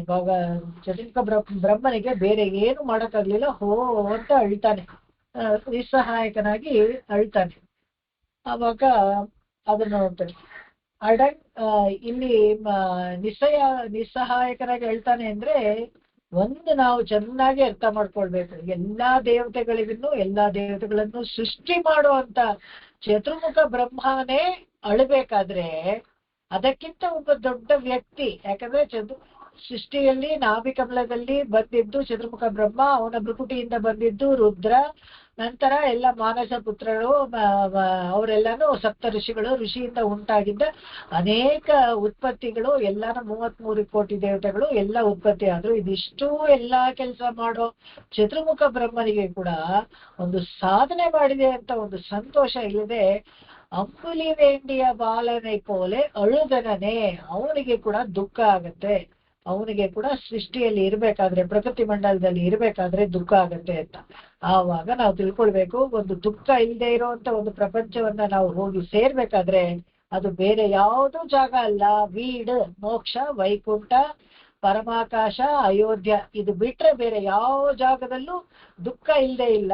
ಎಲ್ಲಾ ಸರ್ವ ಲೋಕ ಪರ್ಯಂತನೂ ಒಂದು ಅಯೋಟ, ಒಂದು ಚಿಕ್ಕ ದುಃಖವಾದ್ರೂ ಇರುತ್ತೆ. ಚತುರ್ಮುಖ ಬ್ರಹ್ಮನನ್ನು ಬಿಟ್ಟಿಲ್ಲ ಅದು ಅಂತ ತೋರ್ಸಕ್ಕೆ ಇಲ್ಲಿ ಅಂಬುಲಿ ವೇಂಡಿಯ ಬಾಲನೈ ಪೋಲೆ ಅಳುದನೇ ಅಂತಾರೆ. ಈ ಮಕ್ಕಳೆಲ್ಲ ಚಂದಮಾಮ ಬೇಕು ಅಂತ ಕೇಳುತ್ತವಲ್ಲ, ಅವಾಗ ಇವ್ ಅಕ್ಬರ್ ಬೀರ್ಬಲ್ ಸ್ಟೋರಿ ಇರುತ್ತೆ. ಅವಾಗ ಬೀರ್ಬಲ್ ಒಂದ್ಸತಿ ಲೇಟ್ ಆಗಿ ಬರ್ತಾನೆ ಆಸ್ಥಾನಕ್ಕೆ. ಅಕ್ಬರ್ಗೆ ಕೋಪ ಬರುತ್ತೆ. ಯಾಕೆ ಅಂತ ಕೇಳ್ತಾನೆ. ಅಯ್ಯೋ ಇಲ್ಲ, ನನ್ ಮೊಮ್ಮಗ ತುಂಬಾ ಹಠ ಮಾಡ್ದ, ಅವನನ್ನು ಸಮಾಧಾನ ಮಾಡ್ಬೇಕು ಅಂತ ಹೇಳಿದ್ರೆ ಆಗ್ಲಿಲ್ಲ ಅಂತ. ಅವಾಗ ಅದೇನು ಅಷ್ಟು ಕಷ್ಟನಾ ಅಂತ ಹೇಳ್ತಾನೆ. ಹೌದು ಅಂತ ಹೇಳ್ತಾನೆ. ಅವಾಗ ಆತರ ಎಕ್ಸಾಂಪಲ್ ಕೊಡ್ತಾರೆ. ಇವಾಗ ಚಂದ್ರ ಬೇಕು ಅಂತ ಕೇಳ್ತಾನಂತೆ. ಹೇಗೆ ಚಂದ್ರ, ಅದೇನ್ ಹೆಂಗ್ ಕೊಟ್ಟೆ ಮತ್ತೆ ಅಂತ ಹೇಳಿದ್ರೆ ಅವಾಗ ಹೇಳ್ತಾನೆ, ಕನ್ನಡಿಲಿ ತೋರಿಸಿ ನೋಡಿ ಇಲ್ಲೇ ಇದೆ ಚಂದ್ರ ಅಂತ ಕೊಟ್ಟೆ. ಇನ್ನೊಂದು ಮೀನೆ ಅಷ್ಟೇ ತಾನೇ, ಯಾಕೆ ಮಾಡ್ಬೋದಾಗಿತ್ತಲ್ಲ ಅಂತ. ಆಮೇಲೆ ಕಬ್ಬು ಬೇಕು, ನಾನು ತಾತನಾಗಿರ್ತೀನಿ, ನೀನ್ ಮೊಮ್ಮಗನಾಗಿರು ಅಂತ ಆಕ್ಟ್ ಮಾಡೋಗ್ತಾನೆ. ಕಬ್ಬು ಬೇಕು ಅಂತ ಕೊಡ್ತಾನೆ. ಅಕ್ಬರ್ ಅಯ್ಯೋ ಅದೇ ಒಂದ್ ಜಲೆ ಕಬ್ಬು ತಂದು ಕೊಡಿ ಅಂತಾನೆ. ಕಬ್ಬು ಕಟ್ ಮಾಡಿಕೊಡು ಅಂತ ಹೇಳ್ತಾನೆ. ಅವಾಗ ಕಟ್ ಮಾಡಿ ಕೊಡ್ತಾರೆ. ಇದನ್ನೆಲ್ಲ ಮತ್ತೆ ತಿರ್ಗಾ ಓ ಅಂತ ಹೇಳ್ತಾನೆ. ಯಾಕೆ ಅಳ್ತಾ ಇದೆಯಾ, ಕಬ್ಬು ಕೇಳ್ದೆ ಕೊಟ್ಟೆ ಮತ್ತೆ ಯಾಕೆ ಅಳ್ತೀಯ ಅಂತ. ಇದನ್ನೆಲ್ಲ ಜಾಯಿಂಟ್ ಮಾಡ್ಕೊಡು ಅಂತಾರೆ. ಬೇರೆ ಒಂದ್ ದೊಡ್ಡ ಕಬ್ಬು ಕೊಡ್ತೀನಿ ಅಂತ, ಬೇಡ ಇದನ್ನೇ ಸೇರಿಸ್ಕೊಡು ಅಂತಾನೆ. ಹಾಗೆ ಆಗದೆ ಇರೋ ಕೆಲಸವನ್ನ ಒಂದು ಕೇಳಿ ಮಗು ಅಳುತ್ತಲ್ಲ, ಆ ತರ ಈ ಅಂಬಲಿ ವೇಂಡಿಯ ಬಾಲನೆ ಕೋಲೆ ಅಳಿದನನೆ. ಭಗವಂತನ ಸಾಕ್ಷಾತ್ಕಾರ ಆಗಲ್ಲ ಅಂತ ಗೊತ್ತಾಗಿ ತನ್ನ ಬಲದಿಂದ, ತನ್ನ ಬಲವೇ ಕೊಂಡು ತನ್ನ ಸಾಮರ್ಥ್ಯದಿಂದ ಅದು ಮಾಡೋಕ್ಕಾಗಲ್ಲ ಅಂತ ಗೊತ್ತಾಗಿ ಅಳ್ತಾನಂತೆ. ಹೇಗೆ ಅಂದ್ರೆ ಚಂದಮಾಮ ಬೇಕು ಅಂತ ಅಳುತ್ತಲ್ಲ, ಆ ತರ ಒಂದು ಮಗು ತರ ಅಳ್ತಾ ಇದ್ದಾನಂತೆ. ಎಷ್ಟು ದೊಡ್ಡ ವ್ಯಕ್ತಿ ಒಂದು ಮಗು ತರ ಅಳ್ತಾ ಇದ್ದಾನೆ ಅಂತ ಹೇಳಿದ್ರೆ ಅವರಿಗಿಂತ ಒಂದು ದೊಡ್ಡ ವ್ಯಕ್ತಿ ಇದ್ದಾನೆ ಅಂತ ನಾವು ಗುರುತಿಸ್ಕೊಳ್ಬೇಕು. ಈ ಪದ್ಯಗಳೆಲ್ಲ ಅಷ್ಟು ಭಗವಂತನ ಪರಿಚಯ, ಅವನ ಗುಣ ಗಾನ ಮಾಡೋದೇ ಉದ್ದೇಶ. ಅಲ್ಲಿ ನಾವು ಪ್ರತಿಯೊಂದು ಪದ್ಯದಲ್ಲೂ ಭಗವಂತನ ಹೆಚ್ಚುಗಾರಿಕೆಯನ್ನ ನಾವು ಗುರುತಿಸ್ಕೊಳ್ಬೇಕು. ಇಲ್ಲಿ ಚತುರ್ಮುಖ ಬ್ರಹ್ಮನೇ ಒಂದು ಅಳೋ ಸೀನು, ಅದು ಕೈ ಕಾಲೆಲ್ಲ ಬಡ್ಕೊಂಡು ಚಂದಮಾಮ ಬೇಕು ಅನ್ನೋ ಅಳೋ ತರ ಇದ್ರೆ ಹೆಂಗೆ ನೋಡಿ. 4 ತಲೆನೂ ಕೇಳಿ ಎಲ್ಲಾ ವಾಯಿನಲ್ಲೂ ಚಂದಮಾಮ ಬೇಕು ಅಂತಿದ್ರೆ ಎಂತ ಕಾಮಿಡಿ ಅಲ್ವಾ. ಹಾಗೆ ಅಂಬುಲಿ ವೇಂಡಿಯ ಬಾಲನೆ ಕೋಲೆ, ಇದನ್ನ ವೇದಾಂತ ದೇಶಿಕರು ಹಾಗೆ ಬರೀತಾರೆ. ಎಷ್ಟು ಚೆನ್ನಾಗಿ ಬರೀತಾರೆ ಅಂದ್ರೆ ಒಂದ್ ಮಗು ತರ ಹೇಳ್ತಾ ಇದ್ದ ಅವನು. ಅಂದ್ರೆ ಮಗುಗೆ ಏನ್ ಮಹಾ ಸಾಮರ್ಥ್ಯ ಇರುತ್ತೆ, ಅದಕ್ಕೆ ಏನ್ ಬೇಕು, ಏನ್ ಸಿಗತ್ತಾ, ನಾನ್ ಕೇಳಿದ್ದು ಸಿಗತ್ತಾ ಅಂತ ಗೊತ್ತಿಲ್ಲದೆ ಕೇಳುತ್ತಲ್ಲ, ಆ ತರ ಕೇಳ್ತಾ ಇದೆ ಇದು ಅಂತ ಬ್ರಹ್ಮನ್ನ ಒಂದು ಸಣ್ಣ ಮಗುಗೆ ಹೋಲಿಸಿ ಇಲ್ಲಿ ಹೇಳ್ತಾರೆ. ಇಲ್ಲಿ ನಿಲ್ಸ್ಕೊಳ್ತೀನಿ. ತುಂಬಾ ಚೆನ್ನಾಗಿರುವಂತ ಪದ್ಯಗಳು ಇವೆಲ್ಲನು ಅನುಭವಿಸೋಣ ನಿಧಾನಿಕು. ದೇಶಿಕರ್ ತಿರುವಡಿಗಳೇ ಶರಣಂ ಆಕಾಶಾತ್ ಪ್ರತಿತಂತೋಯಂ ಯಥಾ ಗಚ್ಚತಿ ಸಾಗರಂ ಸರ್ವದೇವ ನಮಸ್ಕಾರಃ ಕೇಶವಂ ಪ್ರತಿ ಗಚ್ಚತಿ ಕೇಶವಂ ಪ್ರತಿ ಗಚ್ಚತಿ ಕೇಶವಂ ಪ್ರತಿ ಗಚ್ಚತಿ. ಓಂ ಶಾಂತಿ ಶಾಂತಿ ಶಾಂತಿ. ಕಾಯೇನ ವಾಚಾ ಮನಸೇಂದ್ರಿಯೈರ್ವಾ ಬುದ್ಧ್ಯಾತ್ಮನಾ ವಾ ಪ್ರಕೃತೆ ಸ್ವಭಾವಾತ್ ಕರೋಮಿ ಯದ್ಯತ್ ಸಕಲಂ ಪರಸ್ಮೈ ನಾರಾಯಣಾಯೇತಿ ಸಮರ್ಪಯಾಮಿ. ಎಲ್ಲರಿಗೂ ನಮಸ್ಕಾರ. Thank you Sabita. ನಮಸ್ಕಾರ ಮೇಡಮ್. ನಮಸ್ಕಾರ. ನಮಸ್ಕಾರ.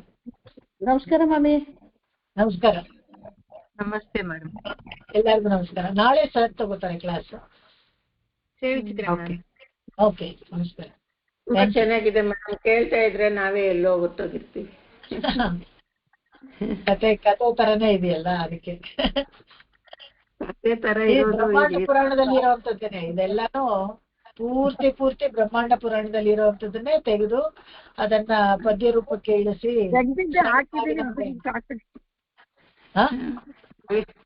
ನಾವೇನ್ ಮಾಡ್ತೀವಿ, ಏನ್ ಮಾಡ್ಬೇಕು, ಎಲ್ಲಿರ್ತೀವಿ ಅನ್ನೋದೇ ತೋರ್ಸತ್ತೆ ಮೇಡಮ್. ತುಂಬಾ ಚೆನ್ನಾಗಿದೆ ಮೇಡಮ್.